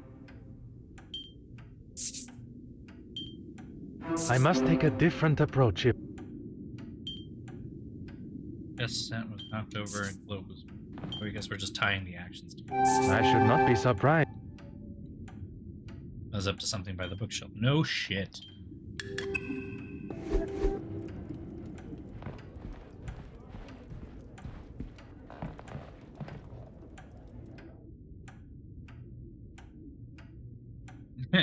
When I return home, I shall check every bookshelf and crevice of the house. It appears almost mandatory to have a hidden room. And I wish. The wicked and banal smell of English tea. Put your hands up and step away from there. The gun. Monsieur, there is no need. Enough of your phony pleasantries. Let's see what the real police have to say. The first thing they would notice is the politician aiming his revolver at an officer while they are conducting official police business. I'm sure they would agree. I have every right to protect myself from a foreign intruder. Ah, there's the xenophobia. If you were to lower the gun, perhaps we could discuss the situation we find ourselves in. You may have authority in your own country, but not here. Now, explain yourself.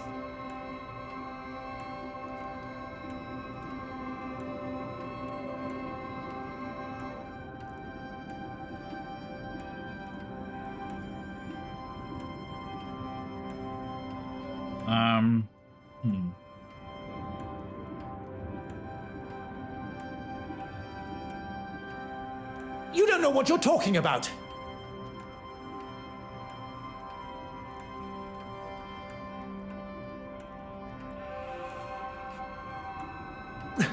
Enough! I need a second to think about all this. This is a very tense situation in which we're not actually viewing the tense situation. How has it all come to this? No, it's not my fault. It's... It is not too late. Your intentions were good. Scotland Yard will look sympathetically at... If you had just left that fool Hardwick to it, we wouldn't be here, and I wouldn't have to do this. I have done nothing but remain honorable to my oath to uphold the law. It is Monsieur's choices and actions that have brought us to this point. And he must accept responsibility for what is to come. Is there a way to get him shot? I mean, ah! So like that. Poirot, are you all right? I kind of feel like that. Oh. Did he just open the door? All the better for seeing you, Hastings. Like... Wait, what? I was worried I was going to miss him. Your timing and accuracy could not have been more parfait. perfect. What do we do now? We take our leave. And what Are about gonna find him? out what's Will he be okay? behind He shall the- be fine. What's behind the I bookcase? am not envious of the sore head he will awake to. Come, We didn't. there is much to tell. What's behind the bookcase? Behind the bookshelf. But I never. Yeah, what? What? We didn't see it. Monsieur Dryden, how are you? I feel like I'm going crazy again. Damn it. Detective... Poirot. Yes, of course. What can I do for you? She is, but not here, I'm afraid. Do you know where she is? She said something about heading back to the museum. For what, exactly? Forgive me. I recently inherited a number of belongings from a deceased relative, including an undeveloped spool of film. So you want to use theirs? I'd like to help, but there isn't anyone here that could develop them for you. I'm more than capable, and I'll leave it tidier than when we arrived. In that case, knock yourselves out. I've got a meeting to run to anyway. I shouldn't be longer than half an hour or so. I'm so confused what happened in that room. Like, they looked behind the bookshelf, apparently, but we didn't get to see it as the audience, even though we're playing the character, so that's fine, you know? Yeah, he just gets to wake up and Where hide has everything he just did. and daring version of Monsieur Hastings been hidden? We all have a hidden side, it's just our own choice of when to show it. Thank you, Aesop. So our first step is... Don't tell me there is something the great Detective Poirot doesn't know. I must concede that photography is something I have little experience in. Lucky I'm here then. We need to start with a tray filled with developing fluid. So, were there photograph negatives behind the thing? Is that why we're here? We're actually developing film. I thought that was a ploy to get in to see what Farquhar was working on. But now it appears that we're actually developing photos. And I'm not sure what they are or why. Next, pour the fixer fluid into another tray and then add the photographic paper. I have a newfound respect for those that make such activities look so simple. Listen, I have developed photographs in a Parisian apartment bathroom and not set the entire block on fire, so I'm going to go ahead and say that I know a little bit of how to do this. Thank you, Nancy. Let's just wait until we see the results. It shouldn't take long. Let me guess, this is not actually a mini game. We just get to watch them do it. Or not even that, they're just going to like, boop. Oh, no, we actually have to do it, kind of. Okay.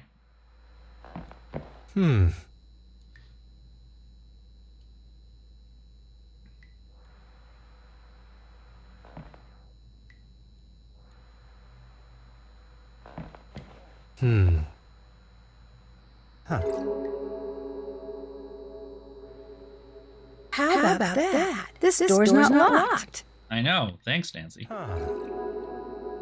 How is one supposed to know what's inside of it?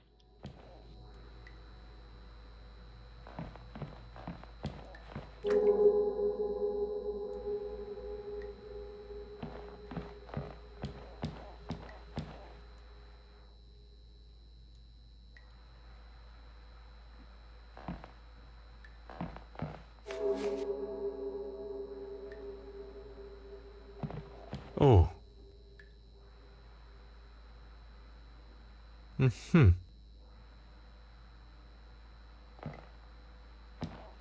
Oh.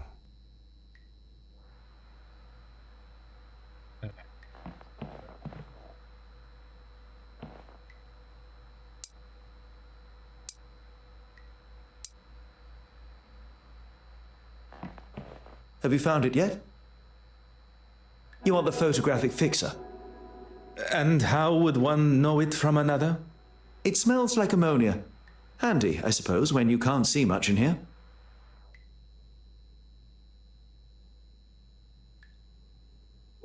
Ah, so one of them is just cyanide. We've already been over this, Poirot. I don't want to argue. I have no intentions of continuing our previous conversation. What we must address now is her potential guilt. She didn't steal the painting, though. We know that. Her guilt in Mademoiselle Court Smythe's murder.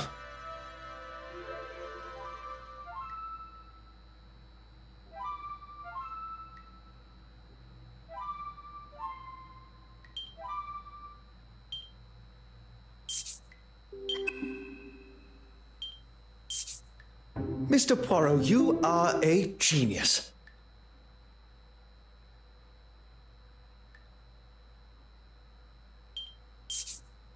Mr. Poirot, you are a genius. Okay. This should not have spotted Miss Farquhar entering. That would never have even occurred to me. I've got a lot to... Look, this photograph is just about finished. It is? Oh. Is that... It appears so. And what has she got in her hand? That can't be the same cigarette case. The cigarette case that was taken from Mademoiselle Farquhar's luggage on our voyage here. It appears Mademoiselle Farquhar had a much closer relationship with Mademoiselle Court Smythe. I would say they... Cousins. Oui, monsieur. Hastings, I must thank you. He didn't even develop the photographs. For what? Allowing myself to be enticed by Miss Farquhar's feminine nature. For saving me from whatever Monsieur Aylesworth and his revolver had planned. If it wasn't for me licking my wounds, you wouldn't have been there alone in the first place. And if you were, and not at the Court Smythe estate, we would never have made such revelations. You are one of the most honest and authentic fellows I have met. You cannot allow a misguided moment of red-blooded male instinct to taint that. So he was at Irene's house, or the Court Smythe estate, and he got this photo from there, and that's what we were developing, I guess. This doesn't even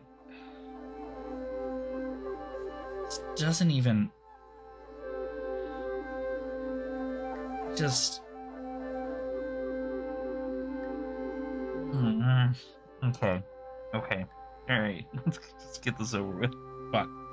If they would kiss, it would make it better. Kiss and make it better for me.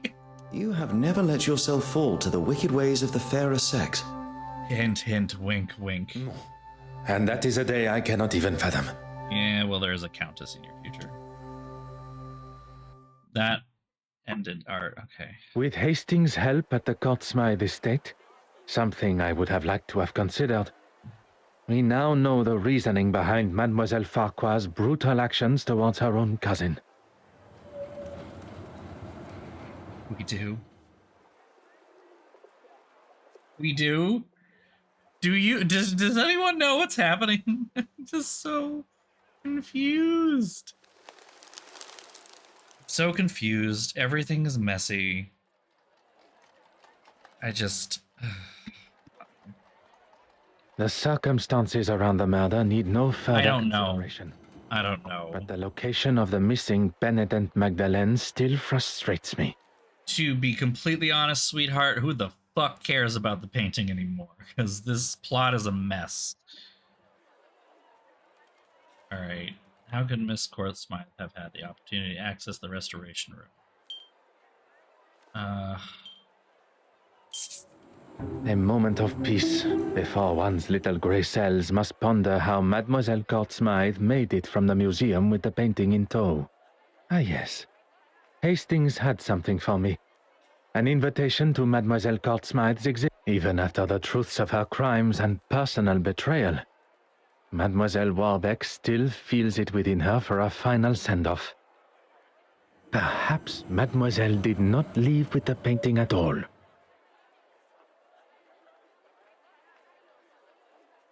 What was Court Smythe's plan for getting the painting out of the museum? Hid it behind one of her own paintings, as it returns to the artist. What are you... On this occasion, there is no time for pleasantries. We shall finally bring the mystery of the missing painting to an end. I'd like to know the mystery of how this game got made. We must return to the scene of the initial crime, the Royal Edward Gallery. That's supposed to be a significant statement. I'm so tired. Is everyone present? Please ask them to convene in the exhibition room. Is there something you're not telling me? All will be revealed. Remember how the last game had a lot Thank you to for say joining about us here society and classism, and this is not. What's this all about? Yes, my time is rather valuable. So is mine, but unfortunately I spent the last 3 of my Tuesdays and or Thursdays playing this fucking game, so you can deal with it, you virtual piece of shit. I thought everyone was here to see the exhibition. I'm all for looking at some real art, as long as it's not all hers. I understand the frustration and hostility that most of you must feel towards her. For some, even... Hatred, loathing, disgust. Loathing, yeah, unadulterated loathing for your face, your voice, your clothing. Let's just say da da da da. I loathe it all, da da da da, and every little thing. I gotta stop. Betty, please. I will sing the entire song if I let myself. You were unconscious. The fuck you are. He's on the coke. That's how he picked himself right back up, I guess. Here and defend her? I'm not defending her. If anyone should hate her, it's me. Perhaps you should move on. Perhaps we should move on. In this room is where it all began. Or at least, that is how it appeared. We are all aware Mademoiselle Court-Smythe was behind the painting's disappearance. But it was not a moment of greed that drove her, but rather a well-orchestrated plan that involved most of you tangled in her web of lies and deceit. All right, we all know why we're here. Maybe you can speed it along a little. I actually agree with this man. At the detective inspector's request, I shall forego the series of events that led up to the theft of the penitent Magdalene painting. Perhaps a fitting place to begin would be with the death of Mademoiselle Court-Smythe. If that's going to get things moving. You are all aware of the fire and murder that took place at Mademoiselle Court-Smythe's loft apartment. The fire that she started after having one too many. That is where the difference between desire for the truth and the actual truth go their separate ways. Inside Mademoiselle's apartment was the penitent Magdalene painting, or at least a forgery. One of 4 produced by her own brush. The fire was set purposely, in an attempt to destroy evidence and hide the true nature of her death. Poison. Nope. Okay, what are we doing?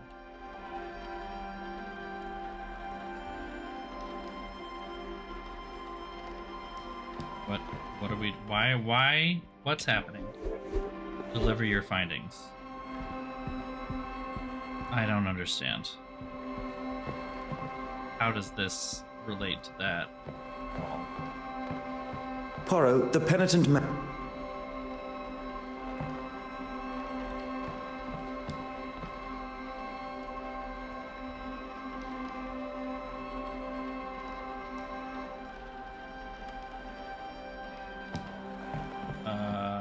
Okay, so what we're doing is we're finding the painting, is what you're telling me. Okay, got it. Can I not go to this side of the room? Like I can.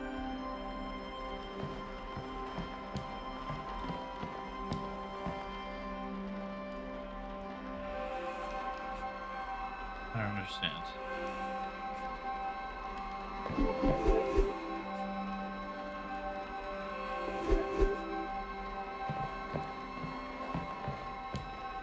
What? I know things got out of hand, but it was you that broke into my office in the first place. Oh, okay. What crime did he commit? Was involved with the theft of the pen, the intention to claim the insurance money. Not on the officer of law. Okay. There still remain one missing forgery. Okay.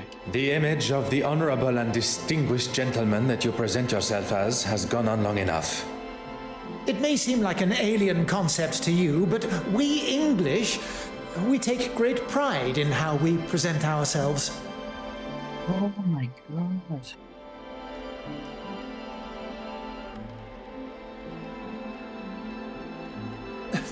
How long are we going to entertain this man's twisted fantasies? Poirot, can we move this along? While searching the main hall for clues, a snuff box was found, full of cocaine. And after speaking with my good friend, Monsieur Demire, about the effects of cocaine on the human body, Recent studies have discovered that the use of cocaine and other such stimulants can put a tremendous strain on the human body, including an increased heart rate. Thank you, gay boy. Preposterous! I would never do that! your heart attack became the perfect distraction, while Mademoiselle Court Smythe was able to slip into the exhibition room and remove the painting from the wall. Faking a heart attack is pretty low, even for a politician. And that's coming from an American, so you know that it means something. Monsieur Hastings. Once the painting had been confirmed as stolen. And Monsieur Aylesworth had bothered the detective inspector enough to show he had nothing to do with its disappearance. He would get to keep the original and claim the insurance money. He was going to have his cake and eat it too. I'm not going to stand here. You'll stay right where you are. A stolen painting, timed perfectly with his crossing of the aisle in the House of Commons. All designed to raise his profile, just in time to announce his desire to be a prime ministerial candidate. That's not how that works. That's not how becoming prime minister works. You have to be the leader of the largest party. He just left his original party to go to the other one and is not considered a leader in that party. He just joined. You think that their members would vote him prime, like, their represent? No. Okay. Alright. I wasn't doing it for me. The poor and the needy. I wanted to give them a voice.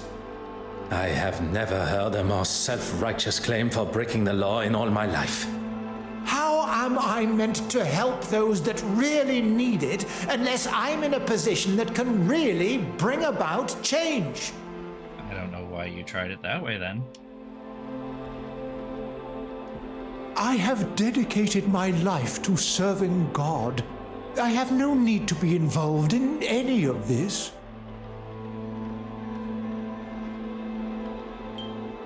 Theft and embezzlement. The pieces you had commissioned by Mademoiselle Court Smythe, which hang on your church walls. Why are we even standing here listening to this man? Has this got anything to do with, frankly, anything? Nope.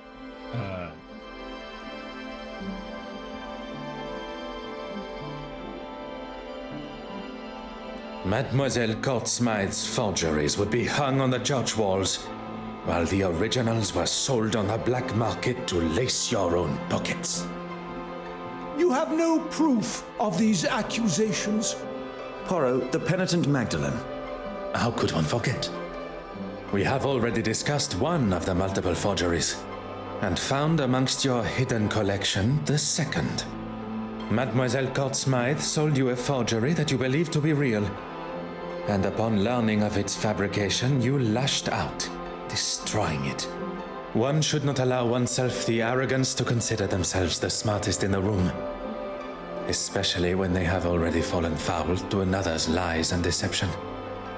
I am sure theft and embezzlement are questionable enough in God's eyes. Shit.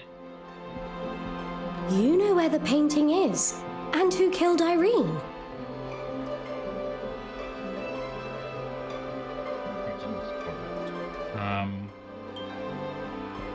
Evidence tampering. Mademoiselle Warbeck, Do you remember the words you used when discussing your career?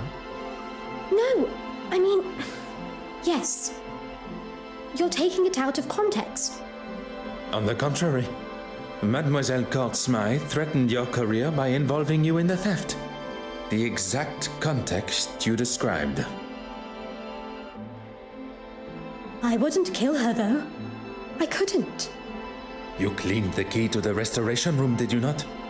You continued to deny your involvement with the deceased. A relationship that was nothing more than misplaced love. Oh, so we're just openly talking about lesbian in the year 1908 or whatever. You think I don't know that now? I knew it had been her that took the key from my pocket. But when I confronted her...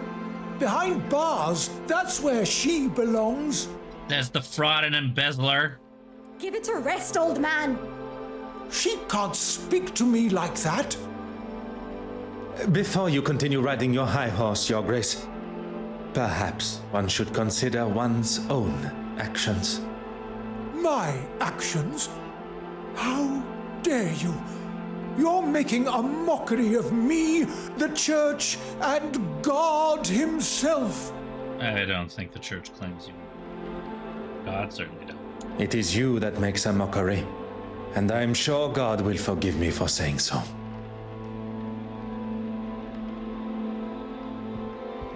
Haven't you caused enough damage? What did he commit? That would be the fair. Oh, I was wrong. Theft. Madame Hélène, the famous actress and performer, your story is one I learned with a heavy heart. Look here! When you overheard the conversation between your husband and Mademoiselle Court Smythe at the gala, your suspicions were confirmed. I did everything to keep you happy, but it was never good enough. It began with an infatuation, but turned into a relationship. With the money stolen from your wife, you planned on running away together. So that's why you took it. You coward. She manipulated me from day one. She used me. She used her. Buddy, I would be real careful about getting near the railing of the next ship you're on, because I think your wife might just push you overboard in the middle of the Atlantic. Oh, just keep it shut. Perhaps, for once, you should listen to your wife. I wonder how many other hidden skeletons are going to appear. As far as I can tell, she's the one person who didn't actually commit a crime. Yeah, she didn't, in fact. I know you have a flair for the dramatic, but I do have a job to do. Oi. It all ends here, where it began.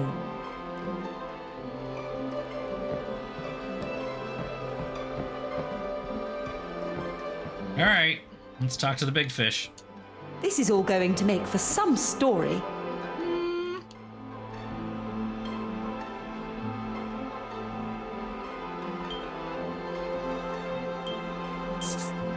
Deals were hatched, forgeries were created, and promises were broken.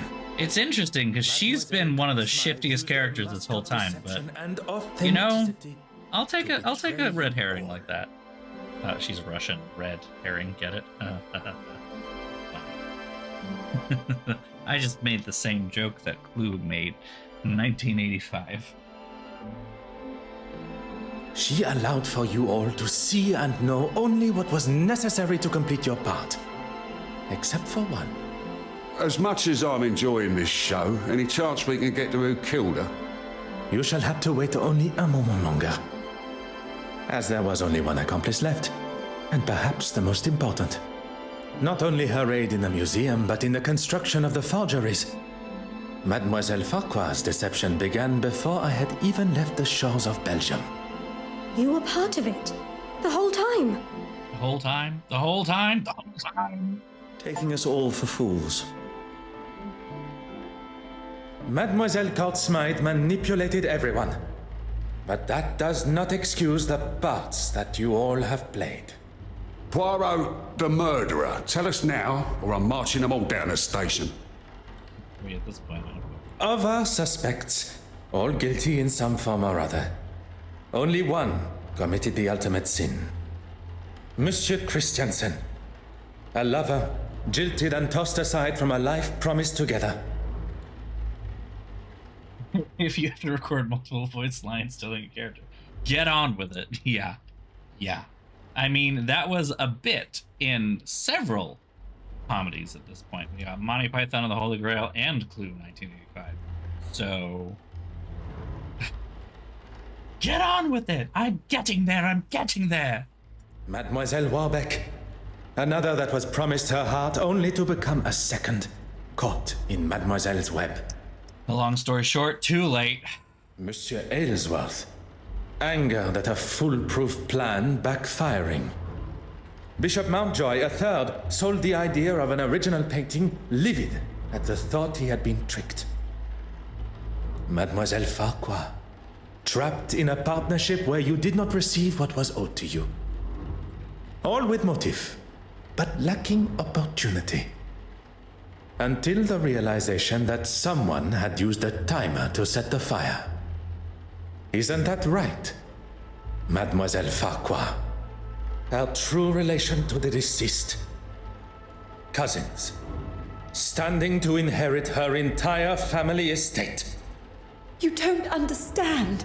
It wasn't like that. You decided to poison her with potassium cyanide, a chemical often found in photography development, via the cork of a bottle of champagne. And monkey's brains, although not common.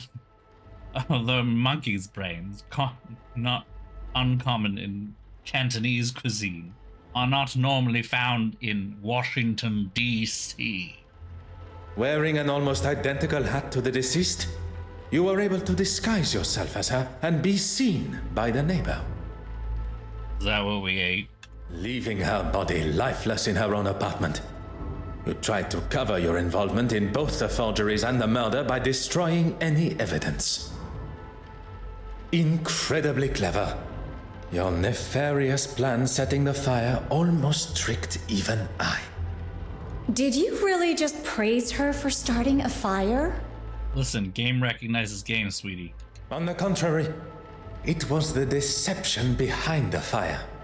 A timer was used, allowing for Mademoiselle Farquhar to be seen in her office as she slipped in and out of the darkroom window. I didn't want to kill her, but she gave me no choice. Ah, that's a confession. She gave you no choice. You planned and executed a brutal murder. She was your cousin. A cousin that has controlled me for years. I couldn't escape her. She held you captive? I did not see a prison cell in her apartment. No, of course she didn't. Emotionally and financially, I was her captive. I was a struggling critic, but she taught me how to stand up for myself and get what I wanted, what I deserved. At no point so far have you... You were aware of her scheme all along? Not at first. I didn't know she was selling them on the black market. But even when you did find out, you didn't stop. There was always a reason I couldn't. And what money I did get, she would hold for me. I couldn't remain under her control anymore. There was no other way. Mademoiselle, there is always another way. All I see is the student becoming the master.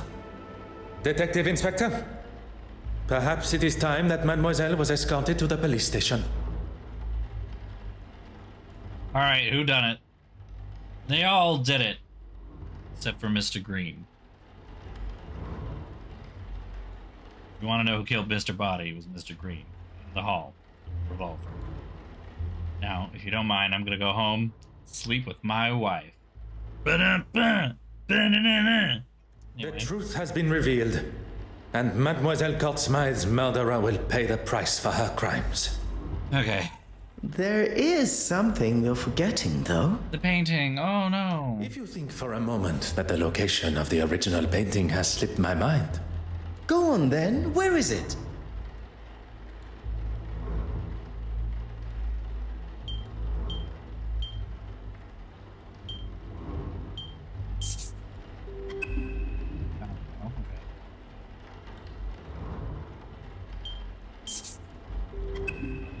Okay. Oh, there's only one option left. in this very museum. If the original painting was to find its way into her portfolio, it would be returned to her after her exhibition. I am honestly thinking of that after this stream. It would be delivered to her on a plate. I have a bunch of the voice lines already downloaded, so it wouldn't be that hard. Made sure it would be in the restoration room. What on earth is he doing? You've got to be kidding me. Get off the wall. It would take too long to remove the nails from the frame and hide it, surely. The nails were sewn down, creating the illusion of being used correctly, when in fact the backboard was easily accessible. Hidden perfectly behind what Mademoiselle Kortsmai deemed to be her masterpiece. I never doubted him for a second. Messieurs et Mesdames, the penitent Magdalene.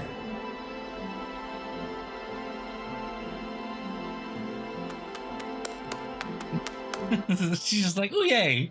Do it again!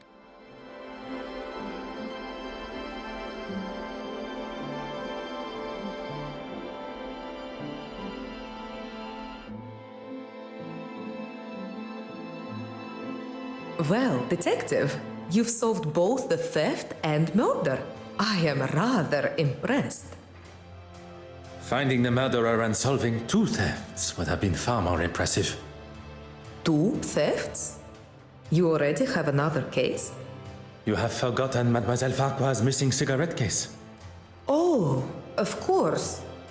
Do you think Miss Farquhar lied about it going missing after all? Perhaps it really was worth something. Mademoiselle Farquhar is far from an honest woman. Lies tripping from her tongue at every turn. But if our motive was indeed to fake theft and claim the insurance money, she would surely not have let it lying where Mademoiselle Babagnan claimed to have found it. Mademoiselle Babagnan's motive is now clear. How she pulled off such a cunning theft still eludes me. Something Hastings said has my little grey cells fired up. Nothing is ever quite what it seems. I suppose we are all forgeries or counterfeits in some form or other. So, is she supposed to be like Countess Rosakov in a way? Could Mademoiselle Babagnan have pulled the wool over my eyes in a similar way? I must return to the evidence from the ship with this new perspective. Why would she have stolen the cigarette case only to... Yeah. It is you that should be happy, mademoiselle. With no effort at all, you were able to save the day with barely a second thought. You turned a stolen heirloom with a thief and a victim into nothing more than a misplaced item. A case of being in the right place at the right time. I do not believe in coincidence. You were where you were meant to be. Had you not boarded when you did, you would likely have not been invited to the gala at all. Or been able to be within touching distance of so many beautiful and historical pieces, including the silver mantle. One thing I have learned during my time here in London is that people portray a version of themselves. What is the silver mantle? One to be seen or be met, and another that remains hidden from the world. What are you trying to say, detective? That there are some that wear a mask of authenticity.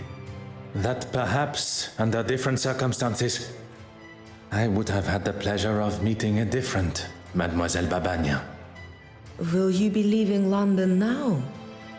There are a few small matters to settle before I leave. Mademoiselle Farquhar is now in the hands of the Scotland Yard, where she will stand trial for her crimes. You really do believe in the law, don't you? If you do not believe in the law, madness and lunacy will ensue. And everyone should be punished for their crimes? I believe that we should be held accountable for our actions. No one man is above the law. Or woman? And you, mademoiselle? Are you to leave London? There's nothing more for me here. I hear Paris is quite beautiful. Perchance our paths should cross again. Perhaps, under those different circumstances. I look forward to it, Detective.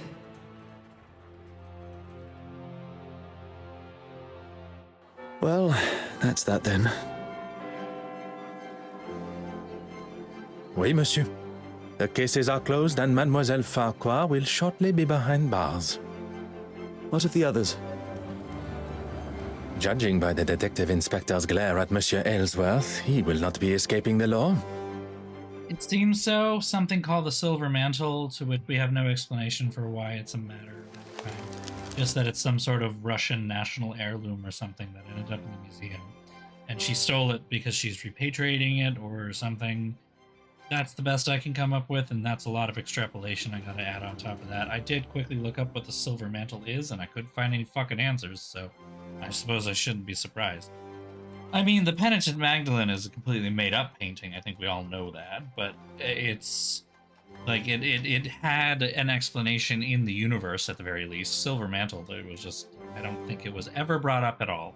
And Bishop Mountjoy. Once news spreads of his connection with the black market, I would question his attendance come the Sunday service.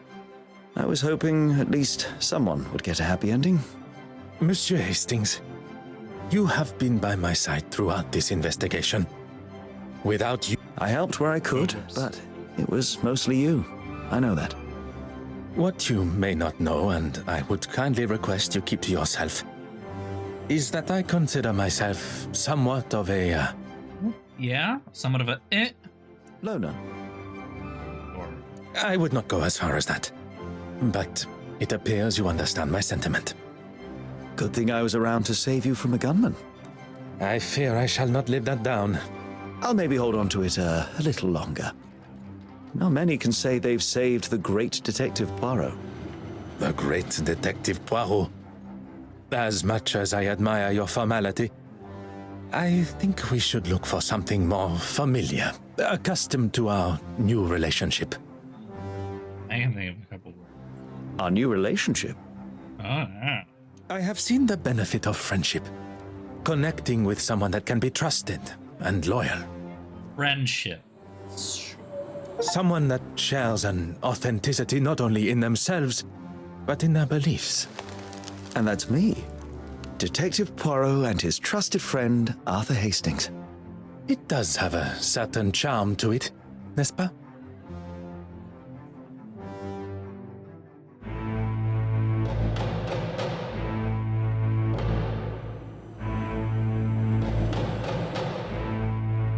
Oh my god.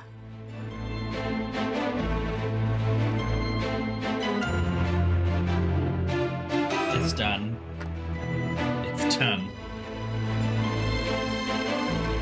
I just...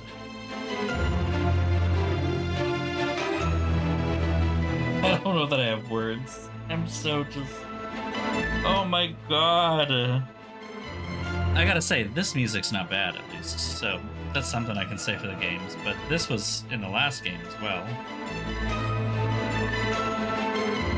Yeah, this was a time.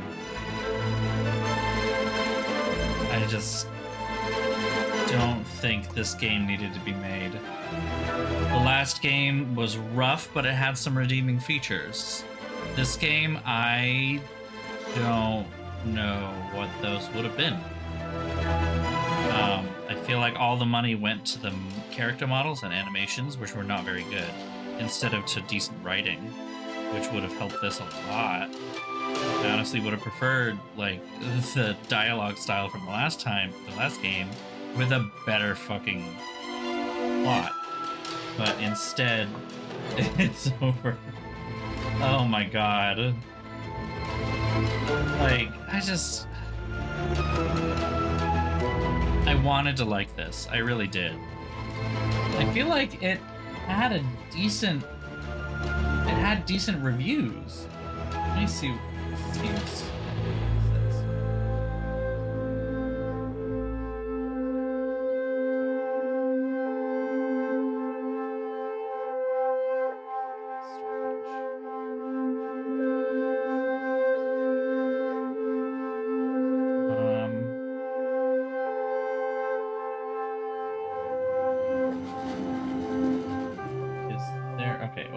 Overall reviews are mixed. Okay.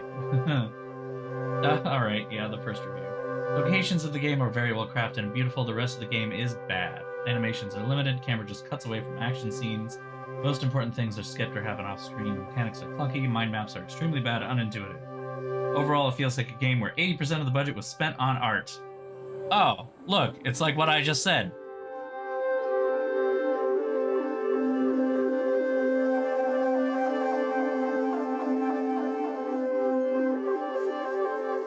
But then there's this other person who's like, I like story games, and this was good for me. And I'm like, okay. Ugh.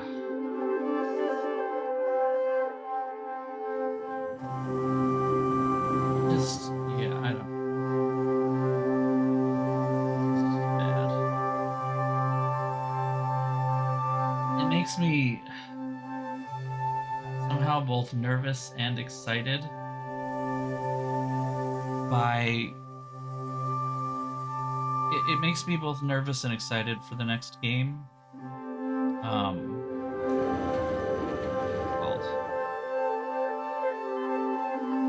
My brain. Murder on the Orient Express, which is a totally different direction, you know, and could go multiple directions because it's an adaptation, and you know, historically adaptations of Agatha Christie games have been a little on the rough side. I mean, at least they were enjoyable, unlike this one, but they were kind of enjoyable because they were janky, not because they were good.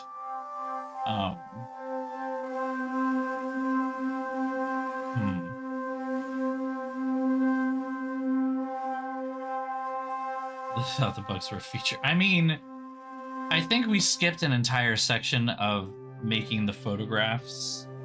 Like, I think even beyond all of the like frustratingly loose threads that were done with the plot, we skipped an entire gameplay section of developing the photos for the photo, because I think I was supposed to figure out like which of the bottles was the developer fluid, and use that on here, and then you use it here, and then you do this.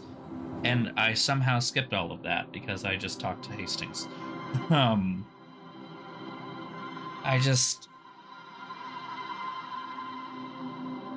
There were at least a couple of other puzzles that felt that way too, where I just felt like I skipped something. Okay, yeah, there was nothing more to... Alright, cool. I mean, at the very least, I can say the game is over, and we don't have to play it anymore, so that's probably the best part about it. Man,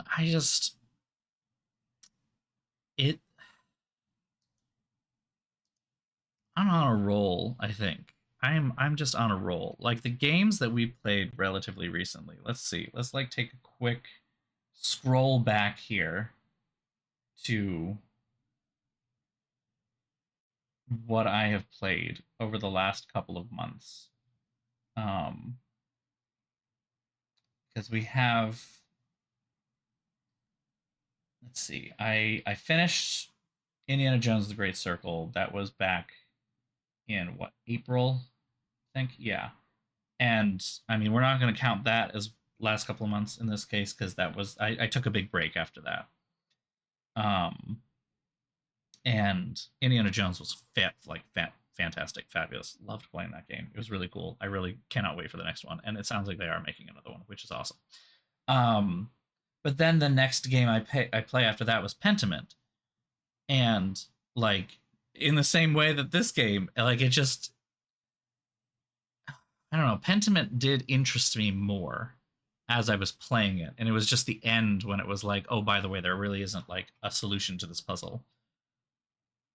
I was then kind of like, well, now I'm just turned off, like, completely, not interested at all. What the hell? And then it was Hercule Poirot First Cases, so it literally was like kind of disappointing with Pentiment, which I put a ton of effort into streaming. I have to be honest with you. Like, I don't want to complain. It's not what I'm trying to do here, but like, because Pentiment didn't have any voice acting, I was doing all of the reading for all of you. Like, I recognize now that some of you aren't able to watch all the time, and you sometimes just leave it on so that you can hear. And I'm not saying you need to change that, but it also means that, like, oh, because I'm aware of that, I try to pick games that have voiceovers, so that you can hear what they're saying and doing, and then I can make commentary on it. But I was making an exception for things like Pentiment because I was like, this sounds like it's a really interesting game. A lot of people really like it when they've played it. So let me play this. I'm going to actually, like, read everything so that you all know what's happening without having to look necessarily or read at the same pace that I do, and then comment on it from there. But what it ended up being was just I was putting all of that effort into doing the reading and the commentary on top of that and playing the game. It's a lot of on time, you know. Like I said, I like to liken this a little bit to a performance. I mean, I know all of you are friends, and I definitely feel that way. I'm happy to play these weird little games for my friends. That's one of the reasons I started the channel in the first place, because I was like, Nancy Drew games are weird. I want to show it off to some of my friends and be like, look at how weird this game is. Let's talk about it. And I've really enjoyed that part of it. But at the same time, it is still a performance. It does take a certain amount of energy, which is why there have been some streams where I'm just like, I can't do it. I don't feel up to it right now. Right. So it does take energy to do it, and I was putting in a lot of time and energy into Pentiment, and then I get to the end of the first act, and I'm like, you mean there's 2 more of these, and there's no there's no solving the mystery. You never solve the mystery. Like, I don't know. I think at some point I'll probably play Pentiment on my own, but I don't think it was right to stream, and so that was just like a whiff on my part. We're gonna come back and we play Hercule Poirot First Cases, because then at that point I was feeling like, well, you know, we didn't really get the murder mystery that I was hoping for, so let's play an actual fucking mystery. And I honestly admit, you know, I picked up and decided to play First Cases and then the other Hercule Poirot after this, the London case, purely because of the new game that's coming out in September, because I've had that on my wish list for a little bit, and I was like, okay, why don't I play the ones leading up to that? Just see where the studio is going. It may not necessarily be chronological in any way. It doesn't necessarily relate to each other, but it's interesting to see, like, what's the property doing? Where is the IP going? And so I figured, let's start back at First Cases, because I remember when that came out, I was like, ooh, that's interesting. Let me set it aside. And, you know, we played it. It was you know, my boyfriend mentioned earlier, it was a whelming game, I guess, the best way I can put it. It had some redeeming qualities. It had a lot to make fun of, but it was also very clearly like a new direction, a total change of pace. And I was like, I admire the effort. And I'm curious to see what they do next. And then we played the London case, the game that's next. And it was almost like Pentiment in the same way that it just slowly let me down over the course of the game, but less like Pentiment in the fact that at least with Pentiment, I was interested the whole way down. I was interested, and then it was pulled out like Lucy and the football, and then I was like, okay, I get it. This one was slow burn. It was a slow burn. We started out so just optimistic, left the last game on a decent note. We were like, hey, this might work out. And then we actually start playing, and we're like, why'd you remove that decent feature? Why did you change the mind map to be so much more simple but also less intuitive at the same time? Like, are we actually solving puzzles most of the time, or is Poirot just doing things and we're watching? Who the fuck is this Hastings guy? Because he doesn't look anything like my Hastings, that's for sure. Yeah. So now I don't know what to think about the next game, because, like, is it just gonna suck? Like, I don't even know anymore. I don't even know. So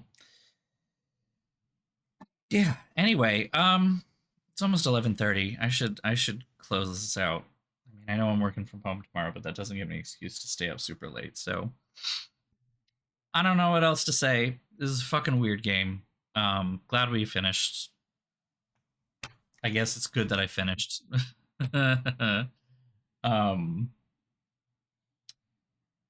And yeah, I guess